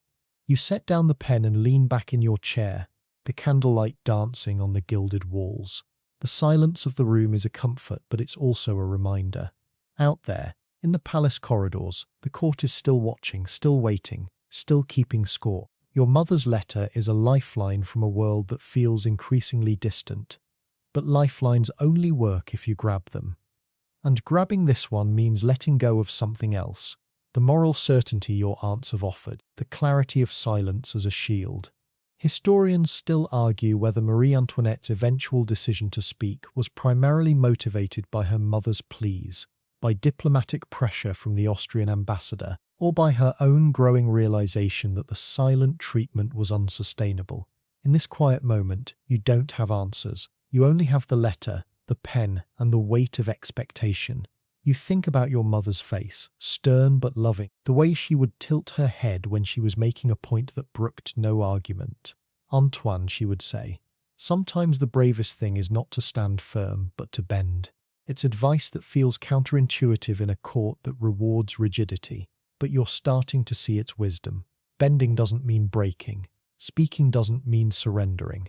A polite phrase to Du Barry isn't an endorsement, it's a tool, a way to preserve the alliance, to protect your position, to buy time to learn the rules of this strange game. Mainstream history records that Maria Theresa's correspondence with her daughter during this period provides invaluable insight into the personal dimensions of diplomatic crises, showing how family dynamics can shape international relations. Your mother isn't just writing as an empress. She's writing as a parent who sees her child struggling and wants to help. And that love, however complicated, is a force you can't ignore. The candle burns lower, its flame flickering as if echoing your own uncertainty. You pick up the pen again, this time with more resolve. You may not have all the answers, but you can start with honesty. You can tell your mother that you hear her, that you understand the stakes, that you're trying. It's not the 9 words that will eventually save the kingdom. Not yet, but it's a beginning. A small, quiet step toward bridging the gap between Vienna and Versailles, between mother and daughter, between principle and pragmatism. Historians still argue whether Marie Antoinette ever fully mastered the art of diplomatic courtesy, or if her early struggles with the Du Barry incident set a pattern of reactive rather than proactive statecraft. In this moment, with the pen moving across the paper, you don't worry about legacy. You worry about the next word, the next sentence, the next careful choice. You seal the letter with your personal cipher, the wax still warm as you set it aside for the morning post. The weight hasn't lifted entirely. Nothing at Versailles ever does. But there's a slight shift, a sense that you've taken one small step toward resolution. Your mother's words will echo in your mind in the days to come. A gentle but persistent reminder that sometimes the smallest gestures carry the greatest weight. And as you extinguish the candle and prepare for bed, The darkness feels a little less heavy, a little more manageable. The silence between you and Du Barry still hangs in the air, but now it's accompanied by a new possibility. The possibility of a word, a phrase, a bridge. Not today, perhaps, but soon you're summoned to a small, discreet chamber tucked away in the palace's lesser-used wing, a room that feels almost secretive compared to the grand salons you usually inhabit. The air here is cooler, quieter, scented with sandalwood and old parchment, and waiting for you is the Austrian ambassador, Count Florimond de Mercy-Argeau, a man whose smile is polite, whose eyes are sharp, and whose presence always carries the weight of Vienna. He bows deeply, his movements precise, and gestures for you to sit. "Your Highness," he begins, his voice low and measured, "we must speak of matters that cannot be overheard." You settle into a velvet chair, your heart beating a little faster. This isn't a formal audience. This is something else entirely. Something clandestine. Mainstream historical accounts confirm that Mercy-Argenteau served as both ambassador and unofficial guardian to Marie Antoinette during her early years in France, acting as a crucial link between the young Dauphine and her mother, Empress Maria Theresa. His role wasn't just diplomatic, it was deeply personal, and often involved delicate, private guidance on navigating the treacherous waters of Versailles politics. You trudge through the initial pleasantries, the weather, the health of the royal family, the latest court gossip, but you both know why you're here. The Du Barry situation, the silent treatment, the growing tension with Louis XV. Mercy-Argenteau leans forward slightly, his expression serious but not unkind. "Madame la Dauphine," he says gently, "your mother's letters convey her deep concern, not just for the alliance, but for you. She worries that your silence, however principled, may be misinterpreted, may be used against you." He pauses, letting the words settle. You nod, your gaze fixed on the intricate pattern of the carpet beneath your feet. You've heard this before, from your mother, from your aunts, from your own conscience, but hearing it from Mercy-Argenteau, in this quiet room, with the weight of Austria behind his words, makes it feel different, more urgent, more real. Historians still argue whether Mercy-Argenteau's guidance during this period was primarily motivated by Austrian state interests, or by genuine paternal concern for the young princess, but contemporary correspondence suggests it was a complex blend of both. Here's a quirky tidbit you might find amusing. Mercy-Argenteau was known to carry a small, ornate snuff box everywhere he went, and courtiers whispered that he had different blends of snuff for different occasions. Calming lavender for tense negotiations, invigorating mint for long audiences, even a rare rose-scented variety he reserved for particularly delicate diplomatic moments. Legend has it that he once used the act of offering snuff as a subtle way to gauge a person's mood. If they accepted readily, they were open to discussion. If they declined, it was time to change tactics. Whether this is fact or courtly embellishment is debated, but the image of the ambassador using scent as a diplomatic tool captures something essential about his approach. Every detail, even the smallest gesture, could be leveraged for advantage. You, sitting across from him in this quiet room, start to notice the small rituals of his presence. The way he arranges his papers just so, the precise angle of his chair, the careful modulation of his voice. He is a master of nuance, and he is about to teach you how to be one too. He begins to coach you, not in grand strategy, but in the minute art of diplomatic courtesy. It is not about friendship, he explains, his voice soft but firm. It is about acknowledgement. Spoken in passing can diffuse tension without compromising principle. He suggests specific words, specific tones, specific moments. When you pass Madame du Barry in the corridor, a simple bonjour, madame, nothing more, nothing less. It is not endorsement, it is etiquette. He rehearses with you, role-playing the encounter, correcting your posture, your inflection, the angle of your gaze. You feel slightly absurd practicing a greeting like a child learning lines for a play. But Mercy-Argenteau is patient, encouraging. He understands that you're not just learning a phrase, you're learning a survival skill. Mainstream history records that these private coaching sessions were instrumental in preparing Marie Antoinette for her eventual, famous acknowledgement of Du Barry, and that Mercy-Argenteau's guidance helped her navigate the delicate balance between moral conviction and political necessity. You pause for a moment, looking out the small window at the palace gardens. The advice feels both simple and impossibly complicated. How do you reduce years of moral teaching, of familial expectation, of personal conviction to a single polite phrase? Mercy Argenteau seems to sense your hesitation. Think of it not as surrender, he says gently, but as strategy. A word is not a commitment, it is a tool, and tools can be used wisely. He shares stories from his own diplomatic career moments when a well-chosen word diffused a crisis, when a carefully timed acknowledgement opened a door that seemed permanently closed. He's not asking you to betray your principles. He's asking you to expand your toolkit. Historians still argue whether Marie Antoinette ever fully internalized this lesson in diplomatic nuance, or if her later struggles as queen stemmed in part from a continued preference for directness over subtlety. Some suggest that these early coaching sessions planted seeds of strategic thinking that would serve her well in later crises. Others believe the pressure to conform to courtly expectations ultimately undermined her natural instincts. In this quiet room, with the ambassador's calm voice guiding you, you don't have answers. You only have the next phrase, the next practice, the next careful step. He continues, offering practical advice on timing and context. Choose a moment when others are present, he suggests. A public setting ensures that your words are seen as courtesy, not intimacy, and keep it brief. A single sentence, no more. He even suggests a specific phrase, one that is neutral, observational, impossible to misinterpret. Il y a bien du monde aujourd'hui à Versailles. There are a lot of people at Versailles today. It's not personal, it's not political, it's just true.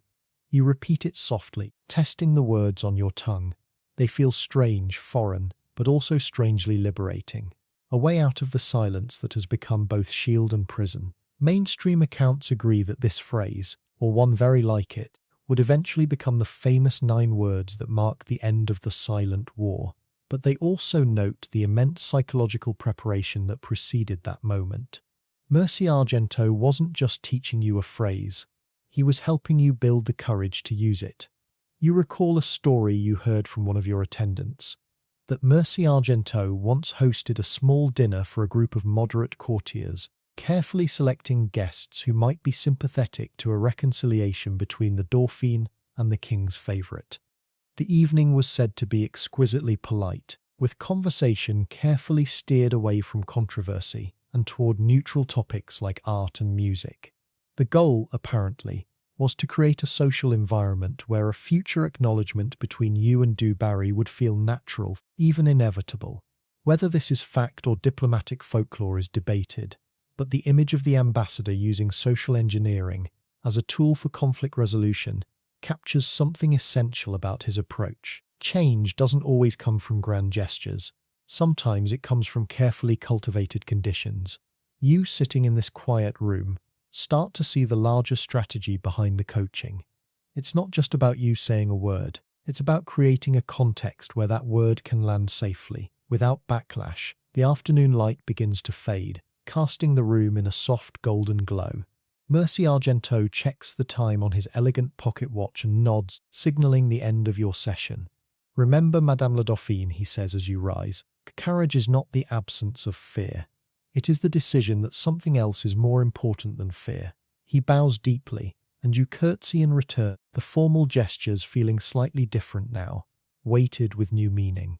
As you leave the chamber and step back into the palace corridors, the world feels both the same and subtly changed. The silence between you and Du Barry still hangs in the air, but now it's accompanied by a new possibility. The possibility of a word, a phrase, a bridge. Not today, perhaps, but soon you trudge through the evening rituals, your mind half on the ceremony, half on the coaching session. Every time you spot Du Barry across a room, you feel the weight of Mercy Argenteau's advice. It's not just about ignoring her anymore. It's about choosing the right moment, the right words, the right tone. The courtiers watch you as always, but now you see their scrutiny differently. They're not just spectators, they're participants in a drama you're learning to direct. Mainstream history records that the period following these coaching sessions was marked by increased tension and anticipation at court, with many nobles sensing that a resolution to the Du Barry incident was imminent. Your silence, once a source of gossip, now felt like a prelude to something larger.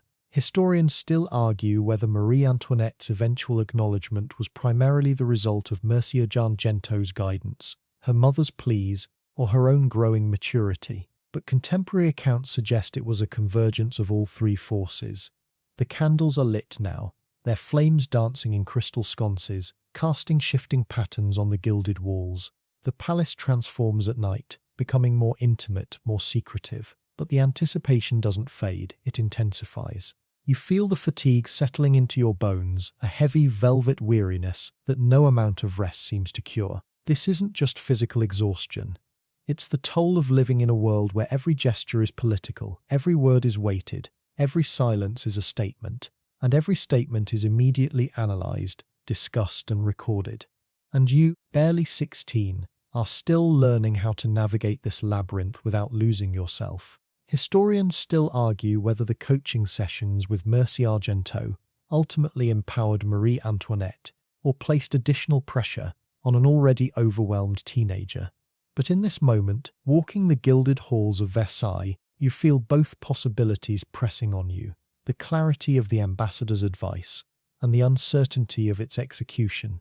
You continue your slow circuit of the palace, your steps measured, your expression neutral. Every encounter is a miniature performance, a curtsy here, a polite nod there, a carefully modulated smile. You are learning the choreography of Versailles, step by painstaking step. And through it all, the coaching sessions with Mircea Argento linger like a quiet refrain in a song you're still learning to sing. They're a reminder that at Versailles, the personal is political and the petty is powerful. A glance can start a war, a word can end one, and your silence, your careful, deliberate teenage silence, is about to give way to something new. The exhaustion is real, the pressure is immense, but you hold firm, for now.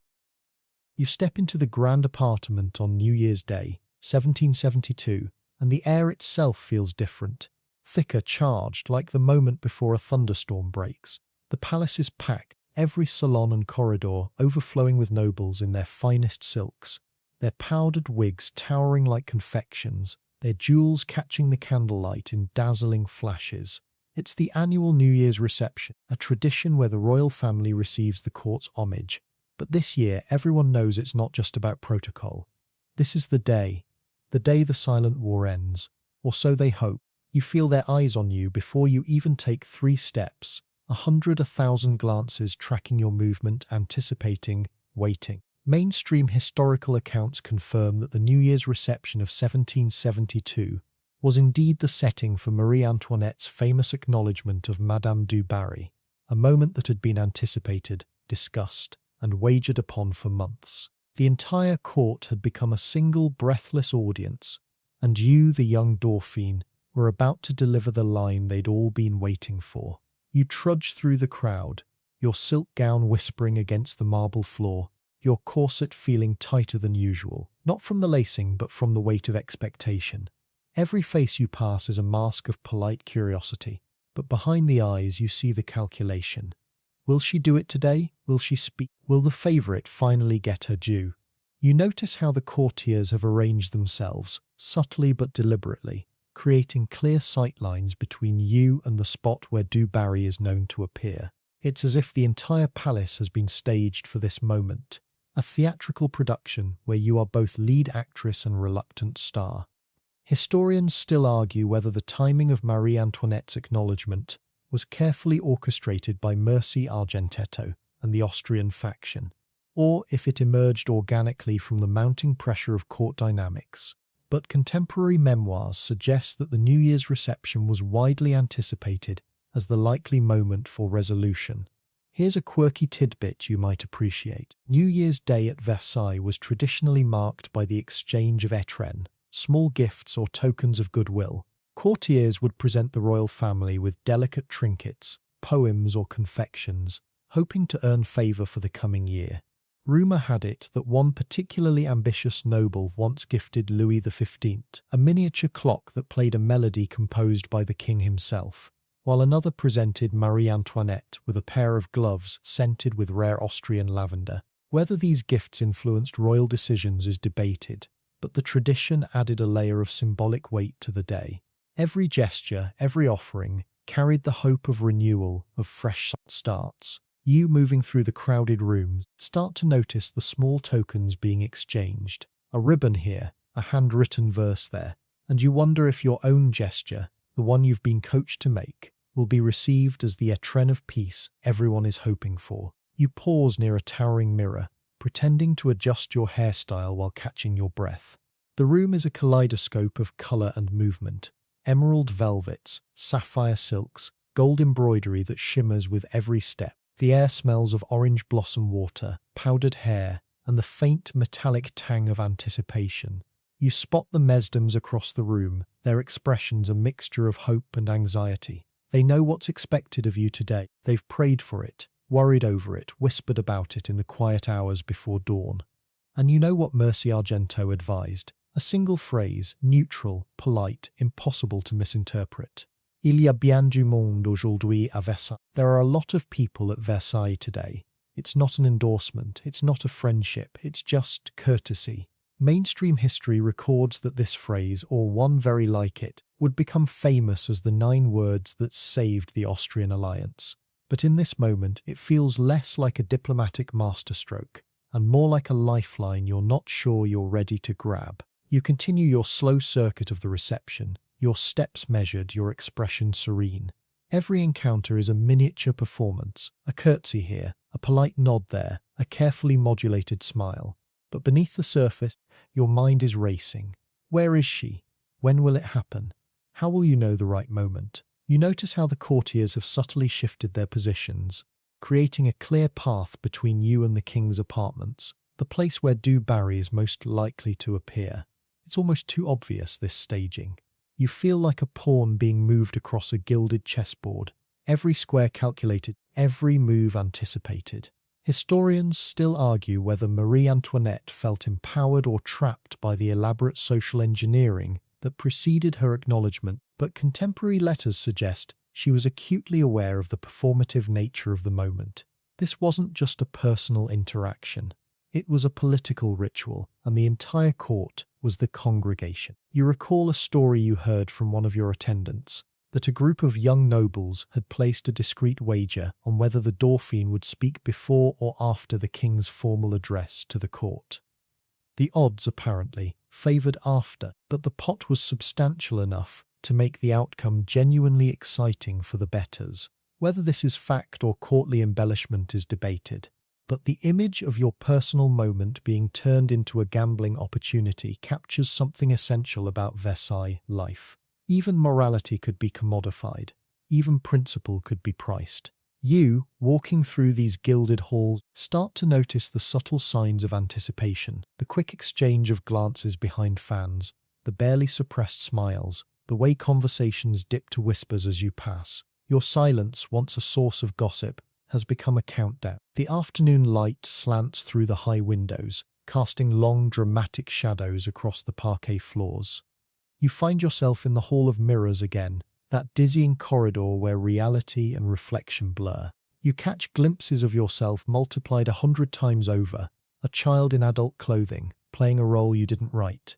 And then you see her, Madame du Barry, standing near the far end of the hall, surrounded by her usual circle of admirers. She looks elegant, poised, but you notice a slight tension in her posture, a watchfulness in her eyes. She knows too. She knows this is the day. The entire court knows. It's as if the palace itself is holding its breath, waiting for the word that will break the silence. Mainstream accounts agree that the atmosphere at the New Year's reception of 1772 was one of heightened anticipation, with many courtiers consciously positioning themselves to witness the expected interaction between the Dauphin and the favourite. Your acknowledgement wasn't just a personal gesture, it was a public event, and everyone had a front row seat. You feel the weight of Marie Argento's coaching echoing in your mind. Choose a moment when others are present. Keep it brief. A single sentence, no more. You scan the room, looking for the right opportunity. Not too early, lest it seem eager. Not too late, lest it seem reluctant. Just right. The courtiers watch you, their eyes bright with anticipation. The mesdames watch you, their expressions a mixture of hope and prayer. Your mother, miles away in Vienna, watches you in spirit, her letters a quiet presence in your pocket. And Du Barry watches you, her gaze steady, waiting. It's a moment suspended in time, a breath held too long. Historians still argue whether Marie Antoinette's eventual choice of words was carefully rehearsed or spontaneously chosen in the moment. But contemporary accounts suggest she had practiced the phrase enough that it felt natural, even if the context felt anything but. You take a slow, deliberate breath. The crowd shifts around you, a living river of silk and ambition. You feel the fatigue settling into your bones, a heavy, velvet weariness that no amount of rest seems to cure. This isn't just physical exhaustion.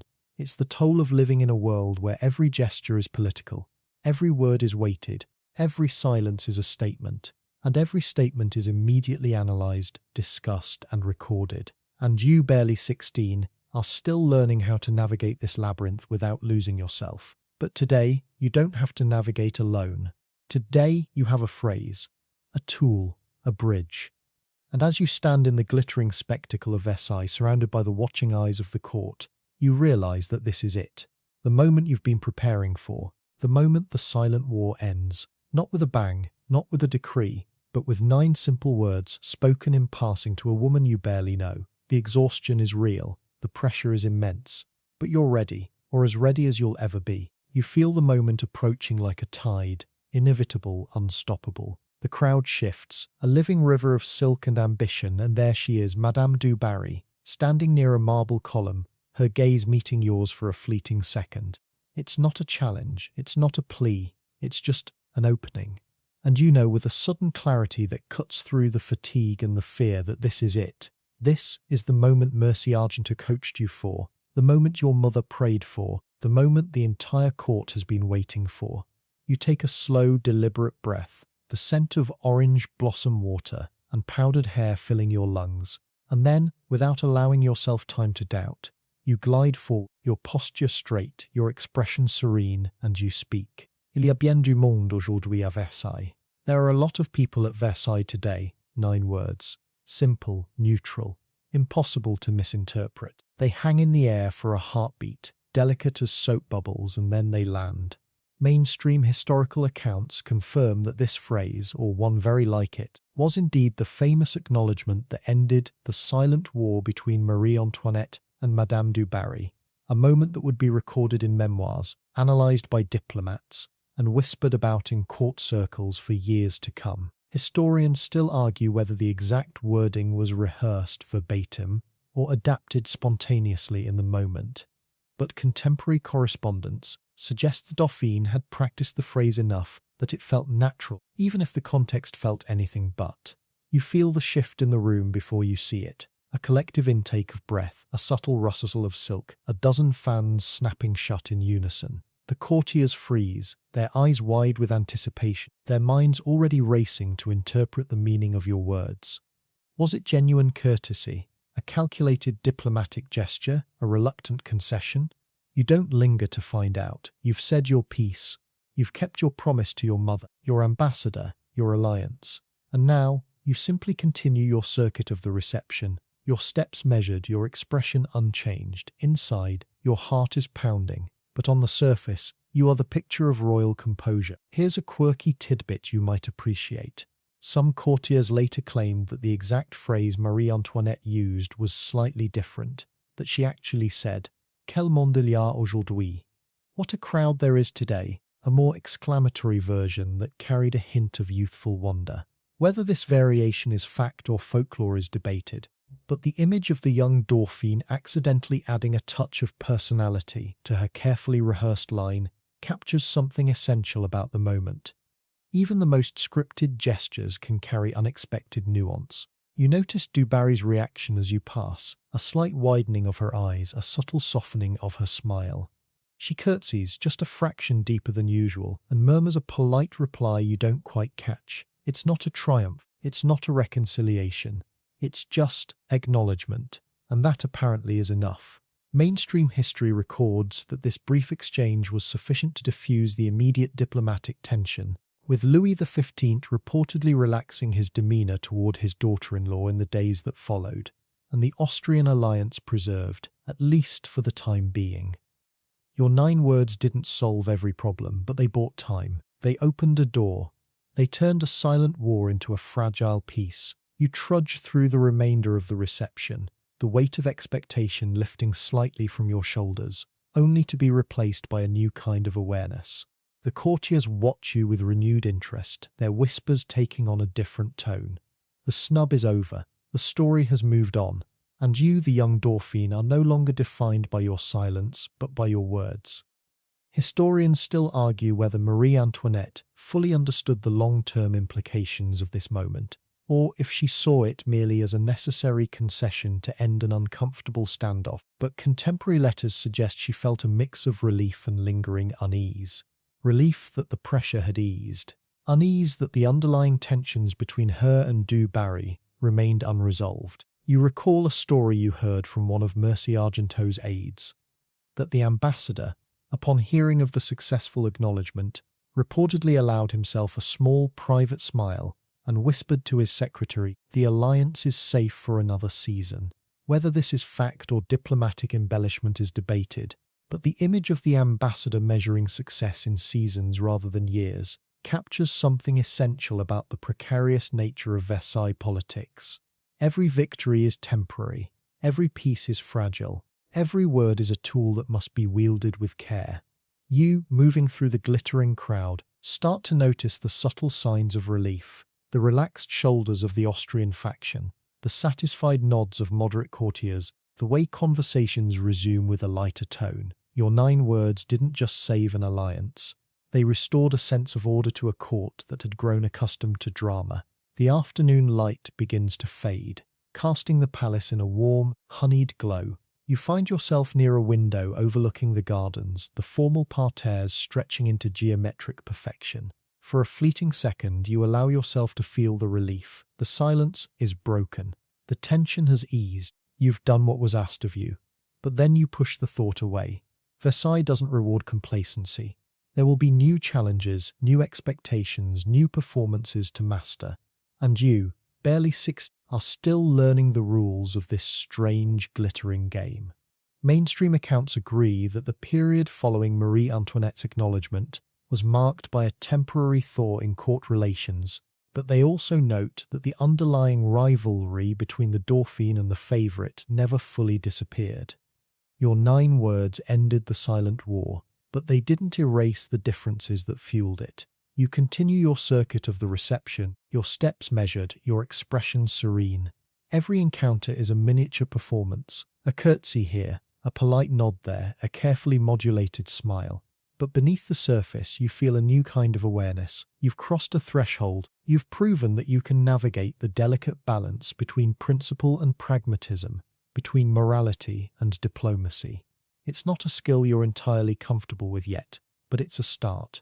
Historians still argue whether this moment marked a turning point in Marie Antoinette's political development, or if it was simply one episode in a longer arc of adaptation to French court life. But contemporary memoirs suggest she emerged from the experience with a slightly deeper understanding of the complex interplay between personal conviction and public duty. The candles are lit now, their flames dancing in crystal sconces, casting shifting patterns on the gilded walls. The palace transforms at night, becoming more intimate, more secretive. But the aftermath of your 9 words lingers in the air, a quiet undercurrent to the evening's festivities. You feel the fatigue settling into your bones, a heavy, velvet weariness that no amount of rest seems to cure. This isn't just physical exhaustion. It's the toll of living in a world where every gesture is political, every word is weighted, every silence is a statement, and every statement is immediately analysed, discussed, and recorded. And you, barely 16, are still learning how to navigate this labyrinth without losing yourself. But today you took one small step. You spoke 9 words. And for now, that is enough. You feel the ripple of relief move through the court like a warm breeze, subtle but undeniable. The Austrian faction exchanges satisfied glances behind their fans. Mercy Argent, somewhere in the crowd, allows himself the faintest nod of approval. Even the mesdames who once urged you towards silence seem to relax slightly, as if acknowledging that the worst has passed. But beneath the surface, the current still runs cold.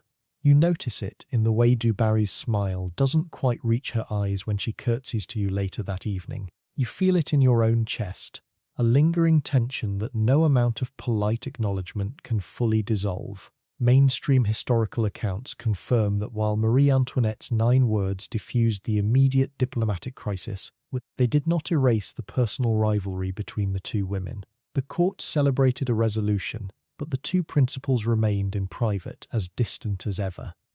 Historians still argue whether this fragile peace was ever meant to last, or if it was simply a temporary truce in a deeper conflict of values, status, and influence. You trudge through the remainder of the New Year's festivities, the music and laughter feeling slightly muffled, as if heard through water. The courtiers treat your acknowledgement like a spectacle concluded, their attention already shifting to the next gossip, the next scandal, the next performance. But for you and Du Barry, the story isn't over, it's just entered a new act. You notice how she positions herself slightly farther away from you now, not out of respect, but out of a kind of wounded pride. She got her acknowledgement, yes, but it wasn't the warm acceptance she might have hoped for. It was a polite phrase, delivered with icy precision, and she knows it. Here's a quirky tidbit you might find intriguing. Some sources later claim that Madame du Barry commissioned a small, delicate perfume bottle, shaped like a broken chain, which she kept on her vanity as a private reminder that freedom comes at a price. Whether this is fact or romanticized gossip is debated, but the image of the favourite cherishing a symbol of bittersweet victory captures something essential about her state of mind.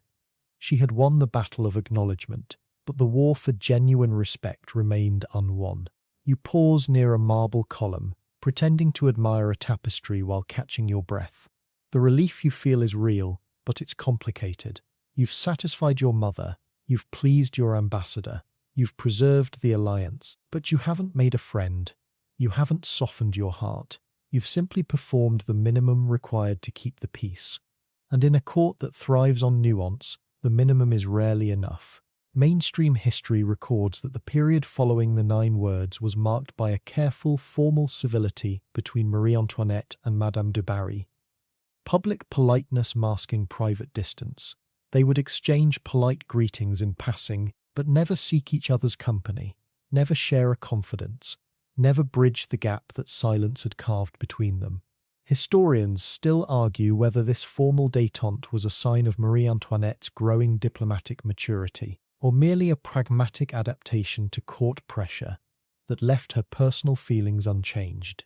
You recall a story you heard from one of the palace attendants, that on the night of the New Year's reception, both you and Du Barry were said to have retired to your respective apartments unusually early, each claiming a headache. Whether this is fact or convenient folklore is debated, but the image of the two rivals, miles apart in the same palace, both seeking solitude after their public performance, captures something essential about the emotional toll of Versailles life. You, sitting in your private chamber, the candlelight flickering on the gilded walls, feel that toll acutely. The relief is there, yes, but so is the exhaustion.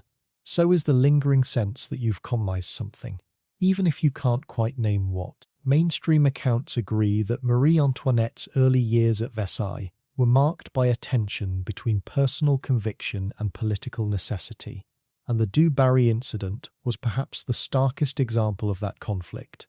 Your 9 words saved an alliance, but they didn't resolve the deeper question of how to live authentically in a world that demanded performance.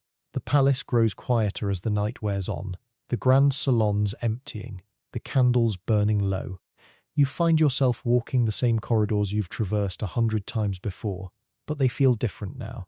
The silence between you and Du Barry has been broken, but it's been replaced by something else, a careful, watchful distance. You notice how the courtiers treat you both now, with a kind of respectful caution, as if you're fragile artifacts that have survived a collision. They don't gossip about the snub anymore. They gossip about the aftermath. Was the Dauphin relieved? Was the favourite satisfied? Did the king notice? The questions swirl, but the answers remain private. Historians still argue whether the public resolution of the Du Barry incident actually strengthened Marie Antoinette's position at court, or if it simply made her more visible, and therefore more vulnerable, to the kinds of scrutiny that would later define her reign. You think about your mother's letters, the ones that urged you to speak, to preserve the alliance, to think of the bigger picture. She would be pleased, you know. The crisis is averted, the diplomacy holds. But you also think about the mesdames, who once framed silence as a moral imperative. How do they see this moment? As a necessary compromise? As a betrayal of principle? You don't ask. You don't need to. Versailles teaches you that some questions are better left unspoken. Mainstream history records that the mesdames' influence over Marie Antoinette waned in the years following this incident, as the young Dauphine began to forge her own path at court. But contemporary letters suggest the transition was gradual, complicated, and not without tension. Your 9 words didn't just change your relationship with Du Barry. They changed your relationship with your own advisors, your own conscience, your own sense of self. You continue your slow circuit of the palace, your steps measured, your expression neutral. Every encounter is a miniature performance. A curtsy here, a polite nod there, a carefully modulated smile. But beneath the surface, you feel a new kind of awareness. You've learned that at Versailles, resolution is rarely clean, victory is rarely complete. Even the smallest gestures carry echoes that long after the moment has passed. Your 9 words ended a silent war, but they didn't erase the reasons for the war in the first place. The rivalry with Du Barry remains not as a public spectacle, but as a private understanding. You are not friends, you will never be friends, and that, for now, is enough. Historians still argue whether Marie Antoinette ever fully reconciled the moral clarity of her youth with the pragmatic demands of her role, or if the Du Barry incident planted seeds of cynicism that would later colour her approach to court politics. But in this quiet moment, walking the gilded halls of Versailles, you don't have answers. You only have the next step, the next gesture, the next careful choice. The candles burn lower, their flames flickering as if echoing your own uncertainty. You extinguish one near your chamber door, the wisp of smoke curling upward like a silent question. The palace is quiet now, the grand performance concluded, the audience dispersed. But you know the show will begin again tomorrow. There will be new rituals, new expectations, new moments that require you to choose between principle and pragmatism. And you, barely 16, are still learning how to navigate that choice without losing yourself. Mainstream accounts agree that the period following the 9 words was marked by a tentative stability in Marie Antoinette's early court life, but they also note that this stability was fragile, contingent on continued diplomatic care and personal restraint. Your acknowledgement of Du Barry wasn't an endpoint, it was a pivot, a way to buy time, to learn, to grow. And as you step into your private chambers, the weight of the day settling into your bones, you allow yourself one small private thought. Maybe, just maybe, you're starting to understand the rules of this strange, glittering game. You feel the change in the air before you hear the news, a subtle shift in the palace's rhythm, a hush that falls over the corridors like a velvet curtain. It's May 1774, and Louis XV, the Sun King's great-grandson, the monarch who ruled France for 59 years, is dying. Smallpox, they whisper. A cruel, disfiguring end for a man who spent his life cultivating beauty, grace, and power. You trudge through the palace, your steps slower than usual, your mind racing. You are no longer the Dauphine, you are the Queen of France. Your husband, Louis XVI, has ascended to the throne, and with that ascent comes a reckoning, one that will reshape the court, the kingdom, and the fate of the woman who once held so much power over your young life. Madame du Barry. Mainstream historical accounts confirm that upon Louis XV's death, Madame du Barry was immediately exiled from Versailles by the new king and queen, a swift and decisive act that signalled a new era at court. Historians still argue whether this exile was primarily motivated by Marie Antoinette's personal animosity, by political necessity to distance the new regime from the scandals of the old, or by a combination of both. But contemporary memoirs suggest the decision was made with remarkable speed and little public debate. You pause near a window overlooking the courtyard, watching carriages arrive and depart with unusual urgency. The court is in mourning, yes, but it's also in transition.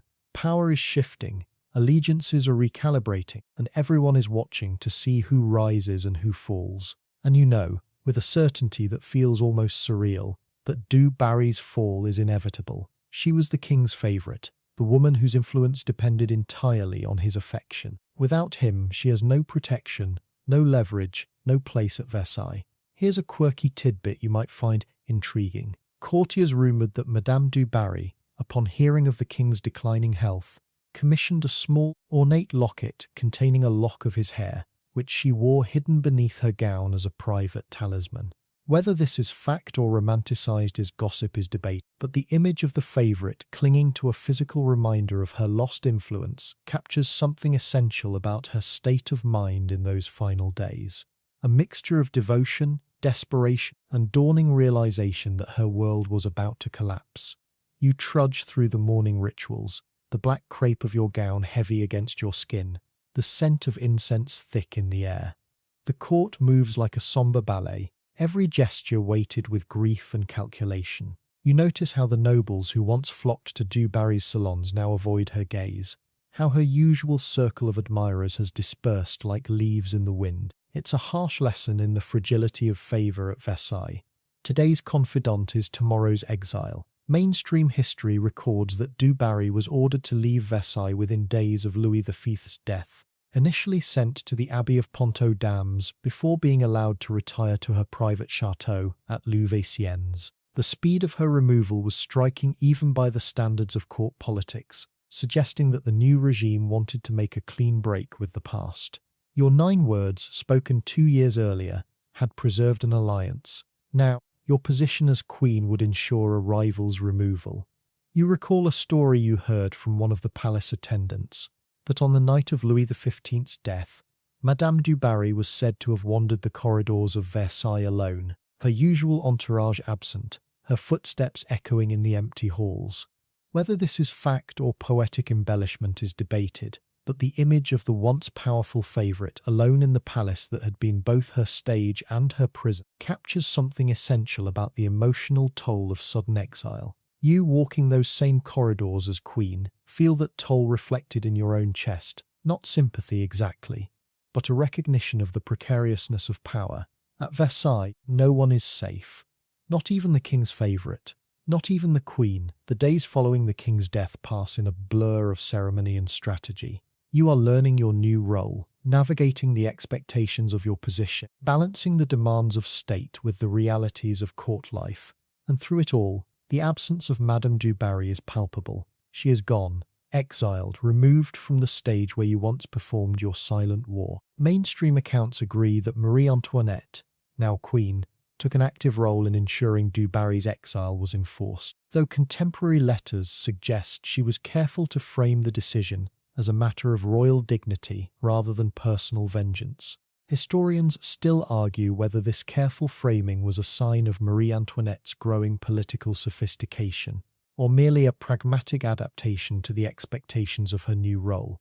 But in this moment, you feel both possibilities pressing on you, the satisfaction of a rival removed, and the responsibility of a queen who must rise above petty grievances.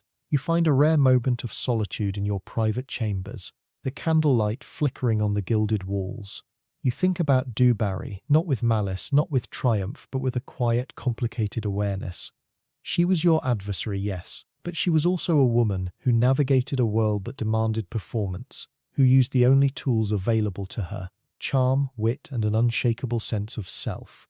You too have learned to navigate that world. You too have performed. The difference, you realize, is that you have blood on your side. You have lineage. You have the legitimacy that du Barry, for all her influence, could never claim. Mainstream history records that the exile of Madame du Barry marked the end of an era at Versailles, a symbolic break with the scandals of Louis XV's reign, and the beginning of a new chapter under Louis XVI and Marie Antoinette. But chapters, you're learning, are rarely clean. The past lingers, even in exile. You recall a quirky detail you heard from one of your attendants, that du Barry, during her time at Louveciennes, was known to host small, intimate gatherings for a select circle of friends, where the conversation turned not to politics or court gossip, but to art, music, and the simple pleasures of country life. Some even claimed she began to cultivate a small garden of rare flowers, finding solace in the quiet beauty of nature. Whether this is fact or romanticized nostalgia is debated, but the image of the exiled favourite finding peace in simplicity after the glittering chaos of Versailles captures something essential about the human capacity for adaptation. You, sitting in your royal chambers, surrounded by the trappings of power, wonder if you'll ever find that kind of peace, or if the performance will ever end. The palace grows quieter as the weeks pass, the initial frenzy of transition settling into a new rhythm. You are learning to be queen, not just in title but in practice. It's a role that demands constant attention, constant performance, constant calculation. And yet, in the quiet moments, you think about the journey that brought you here. The 15-year-old archduchess who arrived at Versailles terrified and overwhelmed. The silent war with Du Barry that almost caused a diplomatic crisis. The 9 words that saved an alliance. And now, the swift exile that sealed a rival's fate. Mainstream accounts agree that this period marked a significant turning point in Marie Antoinette's life, as she transitioned from Dauphine to queen, from observer to actor, from teenager to sovereign. Historians still argue whether the early experiences with Du Barry shaped Marie Antoinette's later approach to court politics, or if they were simply one episode in a longer arc of adaptation to French royal life. But contemporary letters suggest she emerged from this period with a slightly deeper understanding of the complex interplay between personal feeling and public duty. You continue your circuit of the palace, your steps measured, your expressions serene. Every encounter is a miniature performance, a curtsy here, a polite nod there, a carefully modulated smile. But beneath the surface, you feel a new kind of awareness. You've learned that at Versailles, power is fleeting, favor is fragile, and even the smallest gestures can alter the course of history. Your silence, your 9 words, your position as queen, each was a tool, a choice, a consequence. And as you move through the glittering spectacle of Versailles, now as its queen, you realize that the story isn't over. It's just entering a new act. The exhaustion is real, the pressure is immense, but you hold firm. For now you feel the years slipping by like sand through silk gloves, the gilded corridors of Versailles, slowly giving way to damp stone corridors and echoing revolutionary tribunals. The monarchy you were trained to uphold fractures under the weight of bread shortages, royal debt, and a populace whose patience has finally snapped. You, Marie Antoinette, once the Dauphine, now a prisoner behind iron bars, your crowns traded for a widow's plain black dress, your careful silence replaced by the roaring demands of a nation rewriting its own rules. And miles away in a quiet house near Louveciennes, Madame du Barry watches the same storm gather on the horizon. The woman who once commanded the king's favour, who held court in lace and whispered secrets to aging monarchs, now counts her days in the nervous quiet of a world that no longer recognises her currency of charm. Mainstream historical accounts confirm that both women were swept into the revolutionary dragnet in 1793. Caught in the sweeping machinery of a republic that left no corner of the old regime untouched. The guillotine, that cold, efficient blade they politely dubbed the national razor, would soon become the great equalizer of aristocracy, privilege, and past rivalries.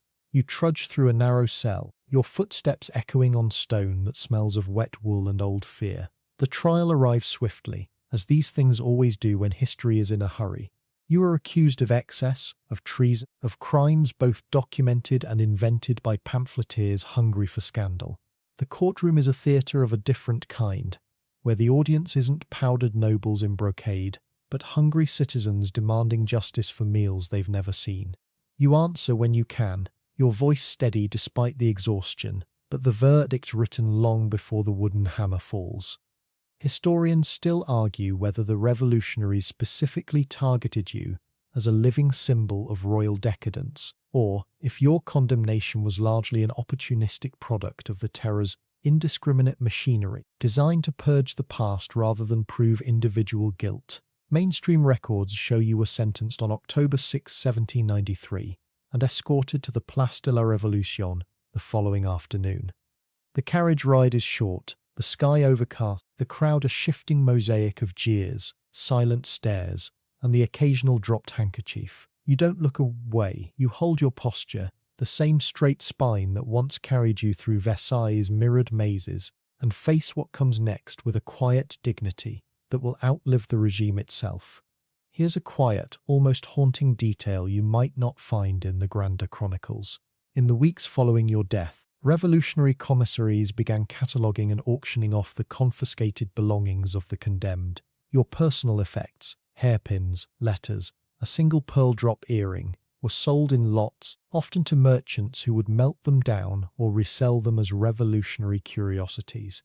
Meanwhile, in another municipal ledger, Madame du Barry's prized possessions, including those delicate porcelain vanity sets and the famous gold-threaded shawls she once wore to court, were similarly inventoried and boxed. Some later memoirs claimed a young revolutionary clerk actually kept one of your favourite Austrian hair combs on his desk, using it to smooth his own uniform collar before marching to the Tuileries. Whether strictly true or slightly romanticised by 19th century writers, the image captures the strange, bureaucratic alchemy of the revolution, turning the intimate into the administrative, the personal into inventory, the sacred into ledger entries. You in those final hours wouldn't know this, but history would keep the receipts. You feel the chill of the October wind as you step onto the wooden platform. The sky is the colour of wet slate. The blade waits, oiled and patient, reflecting the dull light like a misplaced mirror. You don't think of Versailles parquet floors, or the New Year's reception, or the 9 words you spoke to a rival you barely knew. You think of your children, scattered to the winds of diplomacy and exile. You think of your mother's letters, heavy with love and imperial warning, now resting in archives you'll never visit again. The mechanism releases. The sound is clean, final, and strangely quiet for something that changes the world. And in the stillness that follows, a quiet symmetry begins to weave itself into the historical record. Because just 2 months later, on December 8, 1793, Madame du Barry will face the exact same platform. She who once danced through salons where your silence was measured like a spectator sport will be dragged from her quiet exile, accused of harbouring counter-revolutionary sympathy, of hiding foreign gold, of simply being who she was in a world that now hates what it used to admire. Her trial is a blur of confusion and terror. She weeps, she pleads, she offers names, hoping for mercy. But the machinery does not pause for tears. You can almost feel the echo of her fate as your own story settles into the archives. Mainstream accounts note that du Barry's execution was notably chaotic, politically charged, and surrounded by persistent rumours that she attempted to trade information on royalist sympathisers in exchange for her life. Intelligence the tribunal deemed too late and too thin to matter. She is often remembered for her final, desperate cry to the executioner, a raw plea for just one more moment, a moment the age of radical equality refused to grant. Historians still argue whether her arrest was truly about documented counter-revolutionary activity, or if it was simply a convenient pretext for radical factions to confiscate her considerable wealth and erase the last visible remnants of Louis XV's court. The debate lingers in academic footnotes, but the outcome does not. 2 women, once divided by protocol, by bloodline, by the silent war of glances and carefully withheld words, now share the identical end. The blade does not care about Austrian alliances or court etiquette or who spoke first. It only requires a neck. You rest in the historical memory now, your name carved into the collective consciousness of a nation learning to rebuild from ash. But the irony is almost too heavy to ignore, even for the sleepiest observer of the past. The rivalry that once threatened empires, that kept diplomats awake and ambassadors pacing, that was dissected by courtiers who cooked literal scores of social snubs, now collapses into a single quiet footnote. They both met the same fate. The revolution, in its brutal efficiency, stripped away the velvet, the powder, the unspoken rules. It reduced queens and favourites to the same legal category, the same condemned status, the same wooden ride to the edge of history. You might almost smile at the symmetry, if history allowed it.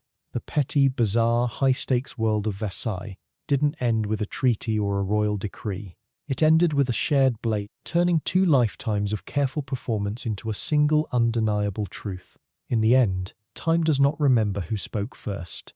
It only remembers who survived. You step back from the wooden platform, from the echoing years, from the heavy finality of it all, and you let the centuries settle around you like dust on a forgotten mirror. The story you've just walked through isn't really about 2 women in silk gowns, or about a teenager's stubborn silence, or even about a blade that claimed them both. It's about how the smallest human gestures, A withheld glance, a carefully timed phrase, a quiet refusal to play along, can ripple outward until they touch the fate of empires. You've seen it happen. You've lived it. And as you stand here, in the quiet aftermath of history, you realize that Versailles wasn't just a palace, it was a pressure chamber. Every unspoken rule, every calculated snub, every whispered conversation behind a silk fan was a drop of water slowly filling a basin. And when the basin overflowed, it didn't just flood a court, it reshaped the continent. Mainstream historical records confirm that the Franco-Austrian alliance, fragile as it was, survived partly because of that single polite acknowledgement in 1772, buying enough time for diplomatic structures to hold through the late 18th century. Historians still argue whether Marie Antoinette's eventual compliance was a genuine diplomatic triumph or merely a temporary patch on a crumbling system, but the fact remains. A teenager's 9 words altered the trajectory of international relations, if only for a season. You trudge through the archives of memory now, past the gilded mirrors and the whispered gossip, and you notice something strange. The courtiers who once kept score of your silence, who treated your every avoided glance like a sporting event, never understood the weight of what they were watching. They saw a game. History sees a mechanism. At Versailles, etiquette wasn't decoration, it was infrastructure. When you refused to speak to Madame du Barry, you weren't just being petulant. You were testing the boundaries of royal authority, of diplomatic protocol, of the unspoken social contract that held 2 rival empires together. And when you finally spoke, you weren't just ending a feud, you were reinforcing a fragile bridge between Vienna and Paris. Here's a quirky tidbit you might appreciate. Some 19th century antiquarians claimed that the exact ledger used by courtiers to track royal snubs was later repurposed during the Revolution as wrapping paper for confiscated philosophical texts, meaning the meticulous records of aristocratic pettiness literally cushioned the intellectual foundations of the new republic. Whether apocryphal or not, the image captures the beautiful absurdity of history. The tools of petty rivalry eventually become the packaging for revolutionary thought. You, navigating this labyrinth of social codes, start to see the irony. The very system designed to keep outsiders at bay, your silence, your aunt's warnings, the court's scorekeeping, became the very thing that taught you how to wield influence. Not through swords or decrees, but through timing, tone, and the strategic deployment of a single sentence. You pause near a window that overlooks a modern city, the noise of traffic a distant hum compared to the rustle of silk and the murmur of courtiers. You think about how we still play these games, don't we? The unspoken rules of office politics, the careful curation of social media personas, the quiet power of a delayed reply or a politely ignored message. Versailles didn't invent social maneuvering. It just amplified it, dressed it in gold leaf, and made it a matter of state. Mainstream historians agree that the court culture of the 18th century laid the groundwork for modern diplomatic soft power, teaching leaders that perception often matters more than policy. But you don't need a textbook to feel that truth. You've felt the weight of a withheld word. You've felt the relief of a carefully chosen phrase. And you've seen how a single moment of social friction can ripple outward, touching alliances, economies, and eventually the lives of millions. Historians still argue whether Marie Antoinette ever fully grasped the geopolitical consequences of her early behavior, or if she simply survived through intuition and adaptation. But in this quiet space, it doesn't matter. What matters is the lesson itself, that the personal is never truly separate from the political, that a teenager's pride, a favourite's ambition, a king's weariness, all of it becomes history when observed, recorded, and amplified by a court that never sleeps. You let the narrative soften, the sharp edges of diplomacy and guillotines blurring into something quieter, more reflective. The rivalry between you and Du Barry was never really about malice. It was about survival. About 2 women navigating a world that demanded they perform perfection while offering them no room to breathe. She climbed from the streets of Paris, using charm and calculated risk. You stepped from Vienna into a gilded trap, using duty and borrowed wisdom. And yet in the end you both learned the same truth. That power at Versailles, like power anywhere, is fleeting. It shifts with a glance. It breaks with a word. It vanishes with a season. Mainstream accounts note that the legacy of the Franco-Austrian marriage and the quiet diplomacy that preserved it would eventually be overshadowed by the revolution's sweeping tide, but the structural changes it enabled, military alliances, cultural exchanges, diplomatic precedents, echoed long after the palace gates were locked. You, walking through the remnants of that era, feel the weight of those echoes. They're not loud, they're not dramatic, they're just there, woven into the fabric of how nations learn to talk to each other, how they learn to compromise, how they learn to say 9 words when silence would cost them everything. You recall the Mesdames' warnings, the way they framed your silence as moral armor. You recall Mercy Argento's patient coaching, the way he taught you that courtesy isn't surrender. You recall the courtiers' notebooks, the way they turned your humanity into data, and you realize with a quiet certainty that none of them were entirely wrong. They were just looking at different pieces of the same mosaic. The mesdames saw principle, the ambassador saw strategy, the courtiers saw entertainment, and history sees all of it, woven together into a pattern that makes sense only in retrospect. Historians still debate whether the 9 words incident is overemphasized in popular memory because it fits a neat narrative arc, or if it genuinely represents a microcosm of 18th century statecraft, where interpersonal dynamics dictated international outcomes. In this moment, you don't need to choose a side. You just need to let the story breathe. Let it settle. Let it teach you what it came here to teach. You close your eyes and the palace fades. The mirrors, the candles, the heavy brocade, the silent stairs, they dissolve into the quiet dark. What remains isn't scandal. It isn't tragedy, it's perspective, a reminder that the smallest choices, the quietest moments of restraint or release, carry weight far beyond what we can measure in our own lifetimes. You've walked through a world where a teenager's silence almost sparked a diplomatic crisis, where a favorite's rise and fall mirrored the fragility of absolute power, where 2 rivals ultimately shared the same final destination.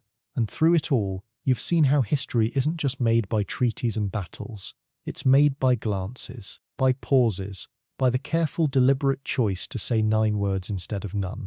The court may have kept score, the empires may have shifted, but the truth remains steady and quiet. Human connection, however flawed, however performative, is the thread that holds the grand tapestry together.